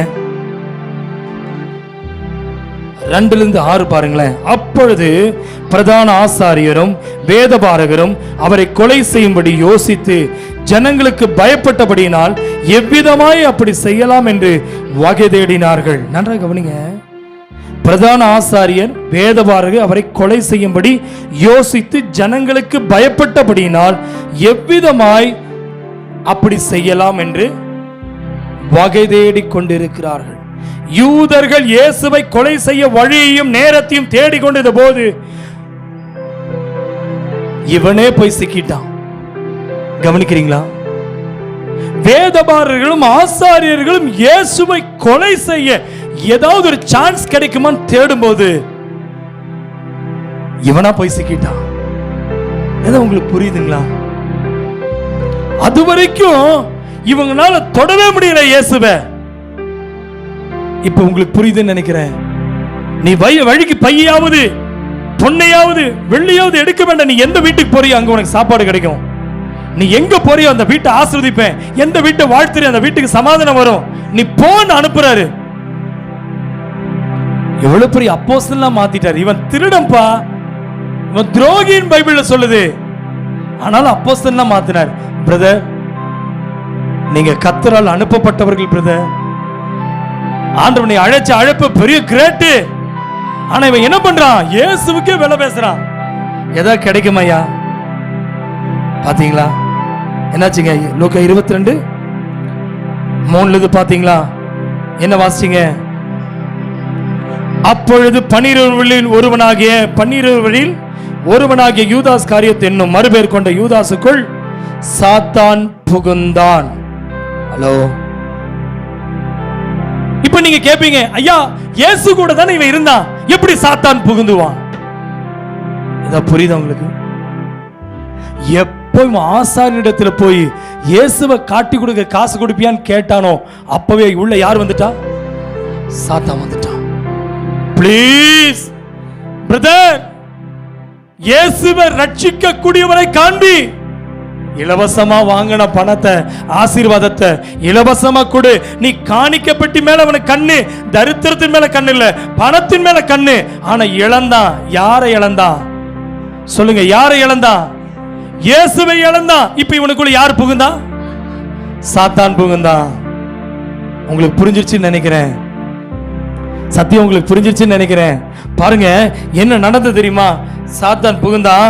4ஆம் வசனம் பாருங்க. அவன் பிரதான ஆசானிடத்தில் சேனை தலைவரிடத்திலும் போய் அவரை காட்டி கொடுக்கும் வகையை குறித்து அவர்களோட ஆலோசனை பண்ணினான். எப்படிங்க? நம்ம என்ன பார்த்தோம்? நீ எனக்கா என்ன தருவின்னு கேட்ட உடனே இப்ப எங்க போய் ஆலோசனை போய் கேட்க போயிட்ட? அவரை காட்டி கொடுக்க தருணம் எப்படி அப்படின்னு ஆலோசனை மீட்டிங், ஆலோசனை கூட்டம் எங்க நடக்குதுங்க? இயேசு கூட இருக்கிறவன், அற்புதத்தை பார்த்தவன், வியாதியை குணமாக்கினவன், செத்தவனை எழுப்பினவன், இப்ப எங்க போய் உட்கார்ந்துட்டான்? பிரதான ஆசாரியனிடத்துல என்னன்னு கேட்கிறான். நான் அவரை காட்டி கொடுப்பேன், எனக்கு என்ன கிடைக்குன்னு கேட்கிறான். எப்படிங்க? நான் இயேசுவை காட்டி கொடுப்பேன், எனக்கு என்ன கிடைக்கும் கேட்டான். எப்போ அவனுக்கு இயேசுவை காட்டி கொடுத்து பணத்தை வாங்கலாம் நினைச்சானோ அப்பவே போய் உனக்குள்ள யார் பூந்துட்டா? பிரதர், யார் பூந்துட்டா? சாத்தான் புகுந்துட்டான். இப்ப சாத்தான் புகுந்தோடனே இப்ப எங்க ஆலோசனை பண்ண போறான்? சாத்தான் கூட்டத்தாரோட போயிட்டான். பிரதர், உங்க ஆலோசனை யார்கிட்ட பண்ணிட்டு இருக்கீங்க? சிஸ்டர், இயேசு கூட இருக்கிற வரைக்கும் ரட்சிப்பு கொடுத்த, இயேசு கூட இருக்கிற வரைக்கும் பரலோக ராஜ்யத்தை பத்தி பேசின. இப்போ கூட்டம் மாறிடுச்சு. இப்ப யாருடைய கூட்டத்தில் போய் உட்கார ஆரம்பிச்சான்? பைசா கிடைக்குமான்னு கேட்கிற கூட்டத்தில் போய் உட்கார்ந்தோன்னே இவனுக்குள்ள யாரு வந்துட்டா? பிரதர், நீங்க இருக்கிற கூட்டம் நீங்களும் யோசிக்கிறீங்க பாத்தீங்களா? இயேசு இருக்கிற கூட்டத்தில் உட்கார்ந்து பரலோகம் தெரியும். ஆனா ஏதாவது கிடைக்குமான்னு பணத்துக்காக போய் உட்கார்ந்துட்டீங்கன்னா அது ஆலோசனை கொடுக்கிறது சாத்தான் கூட்டத்தில். பிரதர், அவன் எப்படான் தேடிட்டு இருக்கிற நேரத்தில் போய் மாட்டிட்டான். இது இப்ப உங்களுக்கு புரிஞ்சதுன்னு நினைக்கிறேன். 1 பேதுரு 5:8 ஞாபகம் இருக்கா? நீங்கள் தெளிந்த புத்தியுள்ளவர்களாயிருங்கள், ஏனெனில் விழித்திருங்கள், ஏனெனில் எவனை விழுங்கலாமோ என்று அவன் தேடிட்டு இருக்கிறான். அதுல இந்த யூதாஸ் மாட்டிட்டான். இவன் கண்டுபிடிச்சிங்கன்னு நினைக்கிறேன். ஐயா, நல்ல அபிஷேகம் பெற்றவன் பேர் அப்போஸ்தலன் போட்டிருக்குது. நினைச்சு பாருங்க, இயேசுவே அமைதியா இருக்க. இவன் எப்பெல்லாம் பேசுறான் பணத்தை பத்தி தான் பேசுறான். அந்த தரித்திரனுக்கு நினைக்கிறது தரித்திரன் நினைக்கல. அந்த சீமோன் வீட்டுல போய் உட்கார்ந்து என்ன செய்யறான்? அந்த பரிமள தைலத்தின் மேல கவலைப்படல. காசு 300 பணங்கிறது பணமே அவனுடைய கண்ணா இருக்குது. இங்கே அதான் கேட்கிறான். இயேசுட்ட போய் இயேசுவை காட்டி கொடுக்கறதுக்கு போய் ஆப்போசிட் டீம் கிட்ட கேட்கிறான், என்ன கிடைக்கும்? பிரதர், நம்ம ஆண்டவரை தேடி வர்றது பணத்துக்காகவா? நம்ம ஊழியம் செய்வது பணத்துக்காகவா? பிரதர், உங்களை ரட்சிக்கத்தானே ஆண்டவர் அனுப்புனாரு. பாவத்தை மன்னிக்கிற இயேசுன்னு சொல்றதுக்கு தானே உங்களை அனுப்புனாரு. வியாதியை குணமாக்குறது தானே இயேசு உங்களை என்னை அனுப்புறாரு. ஆனா நானும் நீங்களும் திசை மாறிவிடக் கூடாது. ஐயா, அவனுக்குள்ள என்ன வருது பாருங்க. என்ன பண்றான் பாருங்க. அவரை காட்டி கொடுக்கும் வகையை குறித்து அவர்களோட ஆலோசனை பண்ணி 5ஆம் வசனம் பாருங்க. அவர்கள் சந்தோஷப்பட்டு அவனுக்கு பணம் கொடுக்க. ஹலோ, இப்ப எங்க சந்தோஷம் வந்துருச்சுங்க? ஹலோ, கவனிக்கிறீங்களா? இப்ப யாருடைய கூட்டத்துக்கு போயிட்டா? இப்ப புரியுதுங்களா? சிலுவையில் அறையதற்கெல்லாம் அப்புறம் தான் இயேசுவை கூட காட்டி கொடுக்க 12 பேர்ல ஒருத்தரை கூட்டிட்டு வந்துட்டான். ஏதோ புரியுதுங்களா? சாத்தான் இயேசுவோடு இருக்கிற வரைக்கும் பூந்து கொள்ளுங்க. இப்ப உங்களுக்கு புரியுதுங்களா இல்லைங்களா? பிரதர் கவனிங்க, கஷ்டம் பிரதர், கேளுங்க பிரதர். இயேசு கூட இருக்கிற வரைக்கும் அவனுக்குள்ள சாத்தான் வர முடியல. இயேசு விட்டு எப்ப ஆப்போசிட் ஆட்கள் சாத்தான் கூட்டத்தில் போய் எது கிடைக்குமா, பணம் கிடைக்குமான்னு எப்ப கேட்டானோ, இப்போ அவன் கொடுக்கறதுக்கு உடன்பட்டான். என்ன சந்தோஷம்னா, இப்ப இயேசு கூட இருக்க வரைக்கும் பணமே அவன் கையில் இருந்தது. அது காணிக்க பணம், கர்த்தருடைய பணம். இது மேல ஆண்டவர் கொடுத்ததே இவனுக்கு இந்த இது மேல வெறுப்பு வர்றதுக்கு தான். ஆனா வெறுப்பு வரல, இன்னும் இன்னும் இன்னும் ஆசை வந்தது. கரெக்டா சொன்ன சாமி. ஆசை அவனுக்குள்ள வந்த உடனே இயேசுவை காட்டி கொடுத்து எவ்வளவு கிடைக்குன்னு போயிட்டான். அப்பா, இப்ப போய் சொல்ல ஆரம்பிச்சான். அப்ப இவன் ஆப்போசிட் ஆளு இப்ப ஆசைப்பட்டுருச்சு. ஏய், நீ என்ன கேட்கறியோ அதை நான் தரேன்னு சொல்லாம இயேசுவுக்கு விலை நிர்ணயிக்கிறாங்க 30 வெள்ளிக்காசு. இப்போ பாருங்க, அது பைபிள் நல்லா சூப்பரா போட்டுருக்கு பாருங்க. வாசிங்க ப்ளீஸ். 5ஆம் வசனம். அவர்கள் சந்தோஷப்பட்டு அவனுக்கு பணம் கொடுக்க உடன்பட்டார். பிரதர், இயேசு கூட இருக்கிறவனுக்கு பணம் வேண்டாம், இயேசு போதுமே, இயேசு போதுமே. எந்த நாளிலுமே, என் நிலையிலுமே, எந்த வாழ்வினிலும் இயேசு போதுமே. புரியுதுங்களா? புல்லுள்ள இடங்களில் மேய்த்திடுவார், அமர்ந்த தண்ணீரண்டை நடத்திடுவார். புல்லுள்ள இடங்களில் மேய்த்திடுவார், அமர்ந்த தண்ணீரண்டை நடத்திடுவார். ஆத்துமாவை தினம் தேற்றிடுவார், மரண பள்ளத்தாக்கில் காத்திடுவார். சொல்லுவோமா? ஆத்துமாவை, ஆமே, மரண பள்ளத்தாக்கில் காத்திடுவார். இயேசு போதுமே, அல்லேலூயா, இயேசு போதுமே, அல்லேலூயா. எந்த நாளிலுமே, என் நிலையிலுமே, எந்த வாழ்வினிலும் இயேசு போதுமே, அல்லேலூயா. உங்களுக்கு புரிஞ்சிச்சுன்னு நினைக்கிறேன். இயேசு கூட இருக்கிற வரைக்கும் உன் கையில காணிக்க வந்துட்டே இருந்தது. சாத்தான் உனக்குள்ள வர முடியல. எப்போ சாத்தானுடைய ஆள்கிட்ட போய் பணம்னு கேட்க ஆரம்பிச்சானோ, இப்ப இவனுக்குள்ள என்ன பூந்துருச்சுங்க? சாத்தான் பூந்துட்டான். கரெக்டுங்களா? அப்ப அதனால சாத்தான் கூட்டத்தாருக்கு என்ன ஆச்சுங்க? இப்போ சத்தமா சொல்லுங்க, என்ன வந்துருச்சுங்க சிஸ்டர்? சந்தோஷம் வந்துருச்சு. இதுக்கு தாண்டா நான் எதிர்பார்த்தேன். ஏன்னா அவங்கனால இயேசுவை தொடவே, சத்தமா சொல்லுங்க, சாத்தான் கூட்டத்தினால, பேசுங்க சிஸ்டர், தொடவே முடியல. ஏன்னா சாத்தான் உள்ள வந்தா தானே. இன்னைக்கு நான் சொல்றேன், சாத்தான் கூட்டம் அவன் எதிர்பார்த்தது, நீ எனக்குள்ள வருவியா, என் கூட வந்துரு, நான் உனக்கு பணத்தை தாரேன். பாருங்க அதுல நடந்தது என்னங்க? அப்போ அதற்கு 6ஆம் வசனம், அதற்கு அவன் சம்மதித்து ஜனக்கூட்டம் இல்லாத வேளையை அவர்களுக்கு காட்டி கொடுக்கும்படி சமயம் தேடினான். பாத்தீங்களா? இன்னும் வசனம் பாத்தீங்களா? ஒரு நாள் இயேசுவை பத்தி அறிவிச்சு பரலோகத்தை பத்தி சொல்ல சமயம் வாய்த்தாலும் வாய்க்காவிட்டாலும் சுவிசேஷம் இவனுக்கு சொல்லணும்னு நினைச்சவன் இவன். அதுக்கு தான் ஆண்டவர் அபிஷேகம் பண்ணாரு.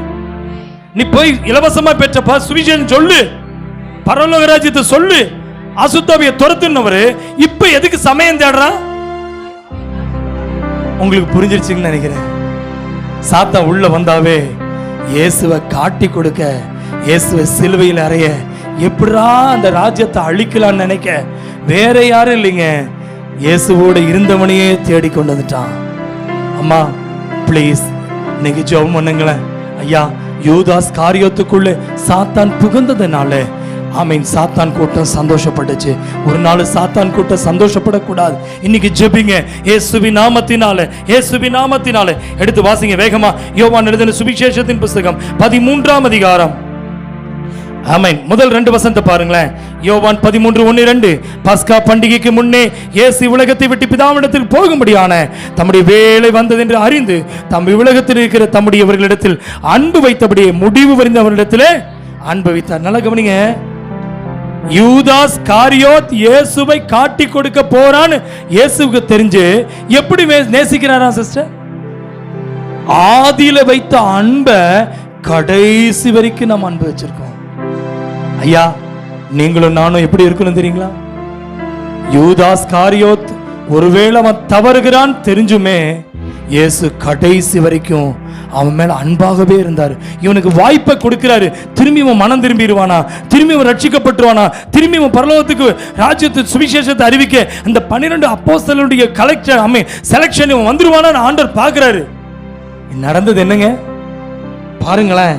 2ஆம் வசனம். சீமோன் குமாரனாகிய யூதாஸ் காரியோத் அவரை காட்டிக் கொடுக்கும்படி பிசாசன் அவன் இருதயத்தை தூண்டினபடி பின்பு அவர்கள் போஜனம் பண்ணி கொண்டு இருக்கையில், பாத்தீங்களா, சாப்பிடுற இடத்துல தேடுறான் பிசாசு. பாருங்க, நீங்க நினைப்பீங்க ஐயா அப்பத்தை புசிக்கும் போது அந்த பிசாசு உள்ள வந்திருக்க கூடாது. இவன் கர்த்தருடைய பந்தியில தானே உட்கார்ந்து இருக்கிறான், பஸ்காவில தான் ஆசரிக்க உட்கார்ந்து இருக்கிறான். இந்த பந்தியில உட்காரும் போது அவனுக்குள்ள அந்த பிசாசு என்ன செய்யறான்? இருதயத்தை தூண்டுறான். என்ன தூண்டுறான்? முந்தி பார்த்தோம், இவன் போய் ஒப்பு கொடுத்ததுனால தான் சாத்தான் உள்ள வந்தான். சாத்தான் உள்ள வந்தானே என்ன கிடைக்குன்னு கேட்டதுனால உள்ள வந்தான். அடுத்து என்னங்க? சாத்தானுடைய கூட்டத்துக்கு சந்தோஷம் வந்துருச்சு. வந்துட்டான், இவனா வந்துட்டான். அதுக்காக என்ன தேடினா? சமயம் தேட ஆரம்பிச்சான். எப்படா இவரை தூக்கலாம், எப்படா இவரை காட்டி கொடுக்கலான்னு தேட ஆரம்பிச்சான். இப்போ கடைசி வந்து எங்க வந்து தேடுறா? இப்போ பந்தி, அப்பாவுடைய அற்புதம், திருவிருந்து பந்தியிலே உட்கார்ந்து இயேசுவை எப்படியாவது தூக்கணும், எப்படியாவது காட்டணும். அவன் கண்ணெல்லாம் இப்போ எத்தனை வெள்ளிக்காசுக்கு மேல வந்துருச்சு பாத்தீங்களா? கீழே பாருங்க, எவ்வளவு அழகா ஆண்டவர் எழுதி வச்சிருக்காரு பாருங்க. 3ஆம் வசனம். தம்முடைய கையில் பிதா எல்லாவற்றையும் ஒப்பு கொடுத்தார் என்பதையும், ஆமென், தாம் தேவனிடத்தில் இருந்து வந்ததையும் தேவனிடத்தில் போகிறதையும் இயேசு அறிந்து. கவனிக்கிறீங்களா? அதே 13ஆம் அதிகாரம் 21ஆம் வசனத்தை வாசிங்களேன். ஆமை 13:21. இயேசு இவைகளை சொன்ன பின்பு ஆவியிலே கலங்கி, உங்களில் ஒருவன் என்னை காட்டிக் கொடுப்பவன் என்று மெய்யாகவே உங்களுக்கு சொல்லுகிறேன் என்று சாட்சியா. அப்போ இயேசுவுக்கு என்ன வந்துச்சுங்க? யூதாஸ் காரியோத்து காட்டி கொடுப்பதனால சந்தோஷம் வரல. இயேசுவுக்கு யூதாஸ் காரியோத்தை குறித்து கலக்கம் வந்துருச்சு. சிஸ்டர்ஸ், பிரதர்ஸ், உங்களுக்குள்ள இப்படிப்பட்ட இருதயம் வேணும். ஒரு நம்மோடு இருக்கிற ஒருத்தன் யூதாஸா மாறிட்டான்னு சொல்லிட்டு ஐயோ இவன் ஏன் இப்படி போய் சாத்தானுடைய கூட்டத்துக்கு போயிட்டான்னு சொல்லி ஆண்டவர் சந்தோஷப்படல, அவனுக்காக கலங்க ஆரம்பித்தார். சிஸ்டர், இங்கே உங்களுக்கு எனக்கும் ஆமென் ஒரு ஆவியிலே கலக்க வேண்டும். கர்த்தருடைய பந்தியில வந்தா, ஆனா அவன் இருதயத்துல யார் தூண்டிட்டே இருக்கிறான்? சாத்தான் தூண்டிட்டே இருக்கிறான். ப்ளீஸ், உங்களுக்குள்ளே இயேசுவினுடைய கலக்கம், இயேசு எப்படி ஆவியில கலங்குறார் பாருங்க. அதே 25ஆம் வசனத்திலிருந்து வாசிங்களேன். 25, அதே 13ஆம் அதிகாரம் 25ஆம் வசனம் முதல் பாருங்க. அப்பொழுது அவன் இயேசுவின் மார்பிலே சாய்ந்து கொண்டு, ஆண்டவரே அவன் யார் என்றான். இயேசு பிரதியுத்தரமாக, ஆமென், பாருங்க, ஆமென், பேதுரு கேட்கிறாரு, செய்கை காட்டி, ஆமென், இயேசுவின் மார்பிலே சாய்ந்து கொண்டு, ஆண்டவரே அவன் யார் என்றான். இயேசு பிரதியுத்தரமாக, இந்த துணிக்கையை தோய்த்து எவனுக்கு கொடுப்பேனோ அவன் தான் என்று துணிக்கையை தோய்த்து சீமோன் குமாரனாகிய யூதாஸ் காரியோத்துக்கு கொடுத்தார். அந்த துணிக்கை அவன் வாங்கின பின்பு சாத்தான் அவனுக்குள் புகுந்தான். அப்பொழுது இயேசு அவனை நோக்கி, நீ செய்கிறதை இப்ப யார் அனுப்புறா? இயேசுவே என்னக்காக தானப்ப நீ போய் 30 வெள்ளிக்காசை வாங்கணும்னு ஆசைப்படுற, நீ போலான்ட்டார். என்ன காட்டி கொடுத்து உனக்கு காசு வேணும்னு நினைக்கிறீங்களா? போ, நான் சிலுவைக்கு போறதுக்கு ரெடியா இருக்கேன். நல்லா கவனிக்கணும். இயேசு தன்னை குறித்து சிலுவையில மரிப்பதை அவர் சந்தோஷம் அடைந்தார். ஆனா ஆவியில கலங்கினது எதுக்கு தெரியுமா? இவன் சாதாரண வெள்ளிக்காசுக்காக என்னை காட்டி கொடுக்க போறானே, இவனும் ரட்சிப்பை இழக்க போறானேன்னு சொல்லி இயேசு யூதாசை குறித்து கலங்கினார். இப்போ அப்பத்தை பிட்டு அவனுக்கு கொடுக்கும் போது அது அவனுக்கு ஆசீர்வாதமா இருக்க வேண்டியது இப்ப மாற என்ன ஆயிடுச்சுங்க? சாத்தானுக்குள்ள மீண்டும். பாத்தீங்களா, சாத்தான் எப்ப புகுந்தான் தெரியுதுங்களா? அப்பத்தை சாப்பிட்டதுனால சாத்தான் விட்டுட்டு போக மாட்டான். இருதயத்துக்குள்ள தூண்டப்பட்டதுனால இவனுக்குள்ள ஆல்ரெடி யார் இருக்கா? உங்க இருதயம் எப்படி இருக்கு? பிரதர், ஆவியான உங்களோட பேசுறாரு. நீ அப்பத்தை பூசிக்கிறவன் தானே சிஸ்டர், அப்பத்தை பூசிக்கிறவங்க தானே சிஸ்டர், இருதயத்தில் என்னமா இருக்கு? ஆண்டவர் பாருங்க, ஆகினால்தான் அவன் வகையை தேடுறான் பாருங்களேன். அதே ஆமீன் 27 31 வரைக்கும் என்னாச்சுங்க, அந்த துணிக்கு வாங்கின உடனே செய்கிறத சீக்கிரமா செய்ய. 28 பாருங்க, அவர் இப்படி அவனுடனே சொன்ன கருத்தை பந்தி இருந்தவர்களில் ஒருவனும் அறியவில்லை. யூதாஸ் பணப்பையை வைத்துக் கொண்டிருந்தபடினால் அவன் போய் பண்டிகைக்கு தேவையானவைகளை கொள்ளும்படிக்காக கொள்ளும்படிக்காவது தரித்திற்கு ஏதாகிலும் கொடுக்கும்படிக்காவது இயேசு அவனுடைய சொல்லியிருப்பார் என்று சிலர் நினைத்தார்கள். அவன் அந்த துணிக்கை வாங்கின உடனே புறப்பட்டு போனான். அப்பொழுது ராக்காலமாய் இருந்தது. 31 அவன் புறப்பட்டு போன பின்பு இயேசு, இப்பொழுது மனுஷகுமாரன் மகிமைப்படுகிறார், தேவனும் அவரில் மகிமைப்படுகிறார் என்றார். அல்லேலூயா. கூட இருக்கிறவனுக்கு கூட யூதாஸ் யாருன்னு தெரியல சிஸ்டர். நம்ம கூட இருக்கிறவனுக்கு, நம்ம யார் கூட இருக்கிறோமோ அவன் யாருன்னு நமக்கு தெரியாது. ப்ளீஸ் கவனிக்கிறீங்களா? கூட இருக்கிறவங்களுக்கு இயேசு யூதாஸ் காரியத்தை எங்க அனுப்புறார்? செய்கிற சீக்கிரமா செய்யுங்கிறாரு. துரிதமாய் நீ செய்கிறதை சீக்கிரமாய் செய்ய அனுப்புறாரே. ஒருவேளை பஸ்கா பண்டிகைக்கு அப்பங்கீது வாங்க அனுப்புறாரோ நினைச்சிட்டான். இல்ல தரித்திரனுக்கு ஏதோ சாப்பாடு கொடுக்க போறானோ. ஏன்னா இவன் கையில என்ன இருக்குது சொல்லுங்க, என்ன இருக்கு? அப்படி இவர் நினைச்சிட்டாங்க. பிரதர், நம்ம கூட இருக்கிறவங்களுக்கு கூட நம்ம யாருன்னு தெரியாது. ஒருவேளை கணவனா இருக்கலாம், மனைவியா இருக்கலாம், பிள்ளையா இருக்கலாம், ஊழியனா இருக்கலாம், விசுவாசியா இருக்கலாம், யாரா இருந்தாலும் நம்ம கூட இருக்க நம்மளுக்கு அடையாளம் தெரியாது. நம்மை ரட்சித்த தேவனுக்கு தெரியும். அவர் ஆவியில கலங்க ஆரம்பித்தார். வேகமா பாருங்க, கெத்செமனேல என்ன நடந்ததுன்னு பார்ப்போம். அதே யோவான் எழுதின சுவிசேஷத்தின் புத்தகம் 18ஆம் அதிகாரம் 2ஆம் வசனத்தை பாருங்களேன். யோவான் 18:2. இயேசு தம்முடைய சீஷருடனே கூட அடிக்கடி அங்கே போயிருந்தபடினால் அவரை காட்டிக் கொடுக்கிற யூதாசும் அந்த இடத்தை அறிந்திருந்தான். கெத்செமனேவில் இயேசு ஜெபிப்பது வழக்கம். இரவு நேரம் என்பதால் நான் யாரை முத்தமிடுவேனோ அவரை கைது செய்யுங்கள் என்றான். நன்றாய் கவனிங்க, இயேசு போய் ஜெபிக்கிற இடத்தை யார் தெரிஞ்சிருந்தா? யூதாசுக்கு தெரியும். அதனாலதான் லூக்கா எழுதின சுவிசேஷத்தின் புத்தகம் 22ஆம் அதிகாரத்தை திருப்பிங்க, நோட் பண்ணிக்கிங்க. இதெல்லாம் தயவு செய்து வீட்டில் போய் வாசிங்க. லூக்கா 22:47-48 பாருங்க. அவர் அப்படி போகையில் ஜனங்கள் கூட்டமாய் வந்தார்கள். அவர்களுக்கு முன்னே 12 ஒருவனாகிய யூதாஸ் என்பவனும் வந்து இயேசுவை முத்தம் செய்யும்படி அவரிடத்தில் சேர்ந்தார்கள். நல்லா கவனிங்க 48. இயேசு அவனை நோக்கி, யூதாசே, முத்தத்தினாலேயே மனுஷகுமாரனை காட்டி கொடுக்கிறாய் என்றார். அல்லேலூயா. நல்லா கவனிங்க, முத்தம் நட்பின் அடையாளம் தான் முத்தம். ஆனால் நயவஞ்சக செயலுக்கு பயன்படுத்தினான். அல்லேலூயா. இந்த முத்தம் எதுக்கு கொடுப்போமா? கவனிக்கிறீங்களா? நட்பின் அடையாளத்துக்கு தான் முத்தம் கொடுப்போம். ஆனா நயவஞ்சகத்துக்கு இந்த முத்தத்தை யார் எடுத்துக்கிட்டா? யூதாஸ் காரியத்தை. இயேசுவை முத்தத்தினால் காட்டி கொடுத்தான். எதுக்கு இந்த முத்தம்? எப்பா, முத்தத்தினால என்னை காட்டி கொடுக்கிறாயன்னு இயேசு கேட்கிறார். அவன் இருதயம் அப்பம் கூட உடையல. பாருங்களேன், இவ்வளவு நடந்தும் கூட இயேசுவினுடைய இருதயம் பாருங்க. அதே மத்தேயு எழுதின சுவிசேஷத்தின் புத்தகம் 27ஆம் அதிகாரத்தை திருப்பிக் கொள்ளலாம். 27. ஆமேன். அவன் முத்தத்தினால் காட்டி கொடுத்த பிறகு 27:3 வாசிங்க. 27 மத்தேயு 27:3. அப்பொழுது அவரை காட்டி கொடுத்த யூதாஸ் அவர் மரணாக்கினிக்கு உள்ளாக தீர்க்கப்பட்டதை கண்டு மனஸ்தாபப்பட்டு அந்த 30 வெள்ளிக்காசை பிரதான ஆசாரியரிடத்திற்கும் மூப்பரிடத்திற்கும் திரும்ப கொண்டு வந்து, ஆமேன், 4ஆம் வசனத்தை பாருமா, என்ன போட்டிருக்கீங்க? குற்றமில்லாத இரத்தத்தை நான் காட்டி கொடுத்தினால் பாவம் செய்தேன் என்றான். அதற்கு அவர்கள், எங்களுக்கு என்ன, அது உன் பாடு என்றார்கள். ஆமேன். அடுத்தது 5. அப்பொழுது அவன் அந்த வெள்ளிக்காசை தேவாலயத்தில் இருந்து விட்டு புறப்பட்டு போய் 4 கொண்டு செத்தான். கைகளை உயர்த்தி அலையில சொல்லுங்க. ஏங்க, அந்த வாங்கின 30 வெள்ளிக்காசுல ஒரு வெள்ளிக்காசு செலவு பண்ணிருப்பானா? கிடையாது. அவன் வாங்கின வெள்ளிக்காசு பாருங்க, தேவாலயத்தில் அவன் கலெக்ஷனான காணிக்கையெல்லாம் யார் கையில் இருந்தது? இப்போ யூதாஸ் கையில தான் இருந்தது. எப்ப இவன் 30 வெள்ளிக்காசு ஆமீன் இயேசுவை காட்டி கொடுப்பதுக்கு வாங்கினானோ அந்த காசு அவன் கிட்ட தங்கல, மாறாத தூக்கி எறிய வேண்டியதா போச்சு. சிஸ்டர்ஸ், பிரதர், இயேசு கொடுத்த காணிக்கை அவன் கையில தங்குச்சு. இயேசு கொடுத்த ஆமேன் வருமானம் அவன் கையில் இருந்தது. ஆனா எப்ப இயேசுவை காட்டி கொடுத்து ஆப்போசிட் சாத்தாண்டு கூட்டத்தில் கையில காசு வாங்கினானோ அந்த காசு அவனுக்கு ஆசீர்வாதமா இருக்கல, அந்த காசை தூக்கி எறிய வேண்டியதா போச்சு. மாறாக அவன் ஹேங்கிங் பண்ணிட்டான், 4 கொண்டு தற்கொலை பண்ணி செத்தாயா. ஹலோ, எந்த ஆசாரியன் ஆலோசனை பண்ணும்போது சந்தோஷப்பட்டானோ, வா வா காட்டி கொடுன்னு சொன்னா, கவனிக்கிறீங்களா பிரதர்? குடு, பணத்தை வாங்கிக்க, காணிக்கை வாங்கிக்க, இந்த 30 வெள்ளிக்காசை வாங்கிக்க, நீ காட்டி கொடுத்த போதுன்னு கேட்டான். இப்ப அவன் காசு வேண்டாங்கிறான். கவனிக்கிறீங்களா? முடிக்க போறேன், கவனிங்களேன். இந்த 30 வெள்ளிக்காசை வேண்டான்னு திருப்பி கொடுக்கும் போது அந்த ஆசாரியன் என்ன சொல்லிட்டாமா? இது ஏன் பாடு இல்ல, உன் பாடு. இதுதாங்க பிசாசு.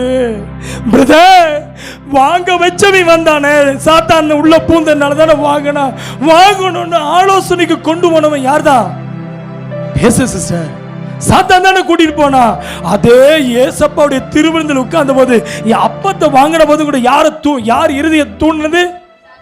இவனை இயேசுவை காட்டி கொடுக்க தூண்டவன் சாத்தான் தானே. இதே காசு அவன் கைக்கு வந்த உடனே இவன் மனசாப்படுறான், இயேசுவுக்கு மரணாக்கின வந்துருச்சுன்னு சொல்லி. இப்ப என்ன பண்றான்? அந்த காசு வேண்டான்னு சொன்ன உடனே இப்ப யார் பாடுன்ட்டான்? அது உன் பாடுன்ட்டான். இதுதாங்க பிசாசு. தயவு செய்து அருமையான தேவ பிள்ளையே, அது நிமித்தமா என்ன ஆச்சுங்க? அவன் தற்கொலை பண்ணிட்டானா? அருமையான தேவ பிள்ளையே, இயேசுவின் அழைப்பை என்னாச்சுங்க? இயேசுவின் அழைப்பை புரிந்து கொள்ளுதல் இல்லாத யூதாஸ் இயேசுவை அவன் ஆண்டவர் என்றோ மேசியா என்றோ ஏற்றுக்கொள்ளவே இல்லை. மற்றவர்களெல்லாம் இயேசுவை ஆண்டவர்னு ஏற்றுக்கொண்டாங்க. ஆனா அந்த யூதாஸ் மட்டும் என்ன செஞ்சான்? அதை 26ஆம் அதிகாரம் மத்தேயு 26:22 வாசிங்க. மத்தேயு 26:22 வேகமா வாசிங்க. அவர்கள் போஜனம் பண்ணுகையில் அவர் உங்களில் ஒருவன் என்னை காட்டி கொடுப்பான் என்று மெய்யாகவே உங்களுக்கு சொல்லுகிறேன் என்றார். நல்ல கவனிங்க. அப்போ 25ஆம் வசனம், அவரை காட்டி கொடுத்த யூதாசும் அவரை நோக்கி ரபி நானோ என்றான். அதற்கு அவர் நீ சொன்னபடிதான் என்றான். இயேசுவை என்னன்னு கூப்பிடுறான்? ரபின்னு என்ன அர்த்தம்னா போதகரேன்னு அர்த்தம். அல்லேலூயா.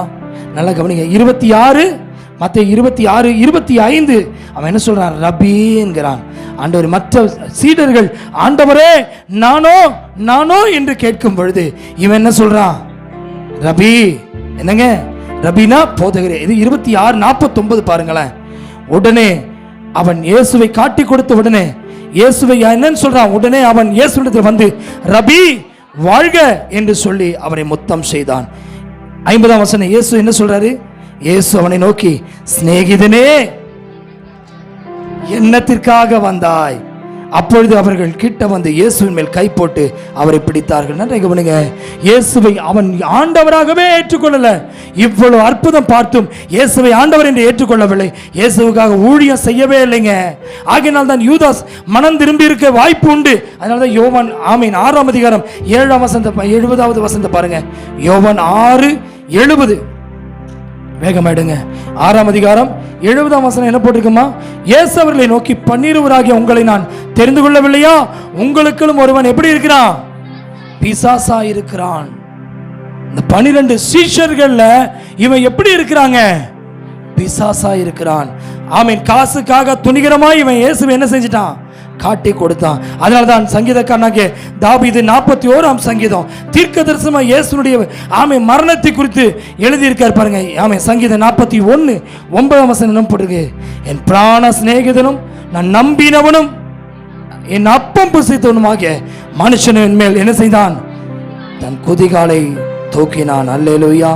அருமையான தேவ பிள்ளையே, காசுக்காக காட்டி கொடுத்ததை ஆண்டவர் சகரியா தீர்க்க தரிசன புஸ்தகத்தில் என்ன எழுதி வச்சிருக்கார்? தீர்க்க தரிசனம் எழுதி வச்சிருக்கார்.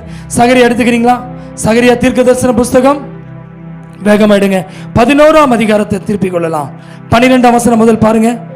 உங்கள் பார்வைக்கு நன்றாய் கண்டால் என் கூலியை தாருங்கள், இல்லாவிட்டால் இருக்கட்டும் என்று அவளோடு சொன்னேன். அப்பொழுது எனக்கு கூலியாக எத்தனை காசு?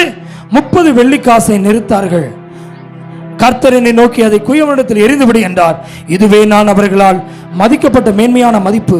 நான் அந்த 30 வெள்ளிக்காசை எடுத்து அவைகளை குயவனுக்கென்றே கர்த்தருடைய ஆலயத்தில் எரிந்து விட்டேன். சகரியால எத்தனையோ ஆண்டுகளுக்கு முன்பாக ஆண்டு தீர்க்குது. எத்தனை வெள்ளிக்காசுக்கு யூதாஸ் காட்டி கொடுத்தான்? அதை வாங்கினவன் யார்கிட்ட திருப்பி கொண்டு கொடுத்தான்? ஆலயத்திலே திருப்பி. இதெல்லாம் ஆண்டவர் எழுதி வச்சத தீர்க்க தரிசனம் நிறைவேறுதுங்க. அருமையான தேவ பிள்ளையே, யோவான் இயேசுவை 18ஆம் அதிகாரம் 2 முதல் 7 பாருங்க. சேவகர்கள் வந்தபோது இயேசுவை பக்கத்தில் நெருங்க முடியல, அவருக்கு கீழே விழுந்தார்கள். யோவான் 18:2 முதல் 7. ஆனா யூதாஸ் மட்டும்தான் பக்கத்தில் வர இயேசு அனுமதித்தார். எவ்வளவு நல்ல இயேசு பாருங்க. இயேசு யூதாஸினுடைய கால்களையும் கழுவினார். அன்பை இருதயத்திலே வளர்ந்தால் கசப்புகள் வெளியே போகும். யோவான் 13:3-5 11 வசனத்தை நோட் பண்ணிக்கங்க. இயேசு என்ன செய்தாரு கவனிக்கிறீங்களா? இயேசு யூதாஸினுடைய காலவே கழுவினாரு. நீங்க எத்தனை பேர் ரெடியா இருக்கீங்க? ஏசப்பா, இவ்வளவு பெரிய காட்டி கொடுத்த துரோகிவே நீங்க காலை கழுவுறீங்க. இன்னைக்கு நான் சொல்லட்டுமா? அதே மத்தேயு 26:49 வசனம் 50 வசனத்தை பாருங்க. பைபிள் சொல்லுகிறது, இயேசு அவனை நோக்கி, சிநேகிதனே, என்னத்திற்காக வந்திருக்கிறாய் என்றார். அப்பொழுது அவர்கள் கிட்ட வந்து இயேசுவின் மேல் கை போட்டு அவரை பிடித்தார்கள். இன்னைக்கு எத்தனை பேர் சொல்ல முடியும்? இயேசுனுடைய ஊழியத்தில் ஆமீன் ஆமீன் என்ன செய்தான்? யூதாஸ் ஆசைப்பட்டான். அது நிமித்தமாய் அவன் அழிவை தேடினான். இன்னைக்கு எத்தனை பேருக்குள்ள இந்த பண ஆசை இருக்கு? நீங்க ஜெபிக்கலாமா? ஆண்டவரே, யூதாஸ் ஆசைப்பட்டான், கடைசியில் அவன் ஆண்டு கொண்டு தற்கொலை செய்தான். அப்போஸ்தலர் நடபடிகள் நாம் பார்க்கும் பொழுது 1 அதிகாரம், அப்போஸ்தலர் நடபடிகள் 1 அதிகாரத்தை நாம் திருப்பிக் கொள்ளலாம். ஆமீன். அப்போஸ்தலர் நடபடிகள் 1 அதிகாரம் வசனம் 1 அதிகாரம் 16 முதல் 19 வரைக்கும் நீங்க வீட்டுல போய் வாசிங்க. அவன் குடல் வெடித்து, ஆமீன், குடல் சரிந்து அவன் செத்து போயிட்டானா. நான் எதுக்கு சொல்றேன்னா, இயேசுவை காட்டி கொடுத்தான், அதன் நிமித்தமாய் வந்த அழிவு, கடைசியில் அவன் தற்கொலை. இன்னைக்கு எத்தனை பேர் சொல்ல முடியும்? ஆண்டவரே, உம்மை இரட்சகராக காட்டி கொடுக்க வேண்டிய யூதாஸ், தம்மோடு நின்று பிரசங்கிக்க பண்ண வேண்டியதானே யூதாஸ், கடைசியில தற்கொலை செய்து செத்தான். நாங்களும் இயேசுவை காட்டி கொடுக்க வேண்டிய விதத்திலே வழியை காண்பிக்க வேண்டியதற்காக, இயேசுடைய ரட்சிப்பை காண்பிப்பதற்கு என்னை அழைத்தீரே. இன்னைக்கு நான் ஒரு நாளும் விட்டு தூரம் போய் விடக்கூடாது. எழும்பி நிற்போம். யூதாஸ் பிசாசுக்கு இடம் கொடுத்தான். பிசாசு அவனை பாவத்துக்கு நேராய் தள்ளிவிட்டான். ஆசையும் அழிவும். அவன் 30 வெள்ளிக்காசுக்கு ஆசைப்பட்டான்.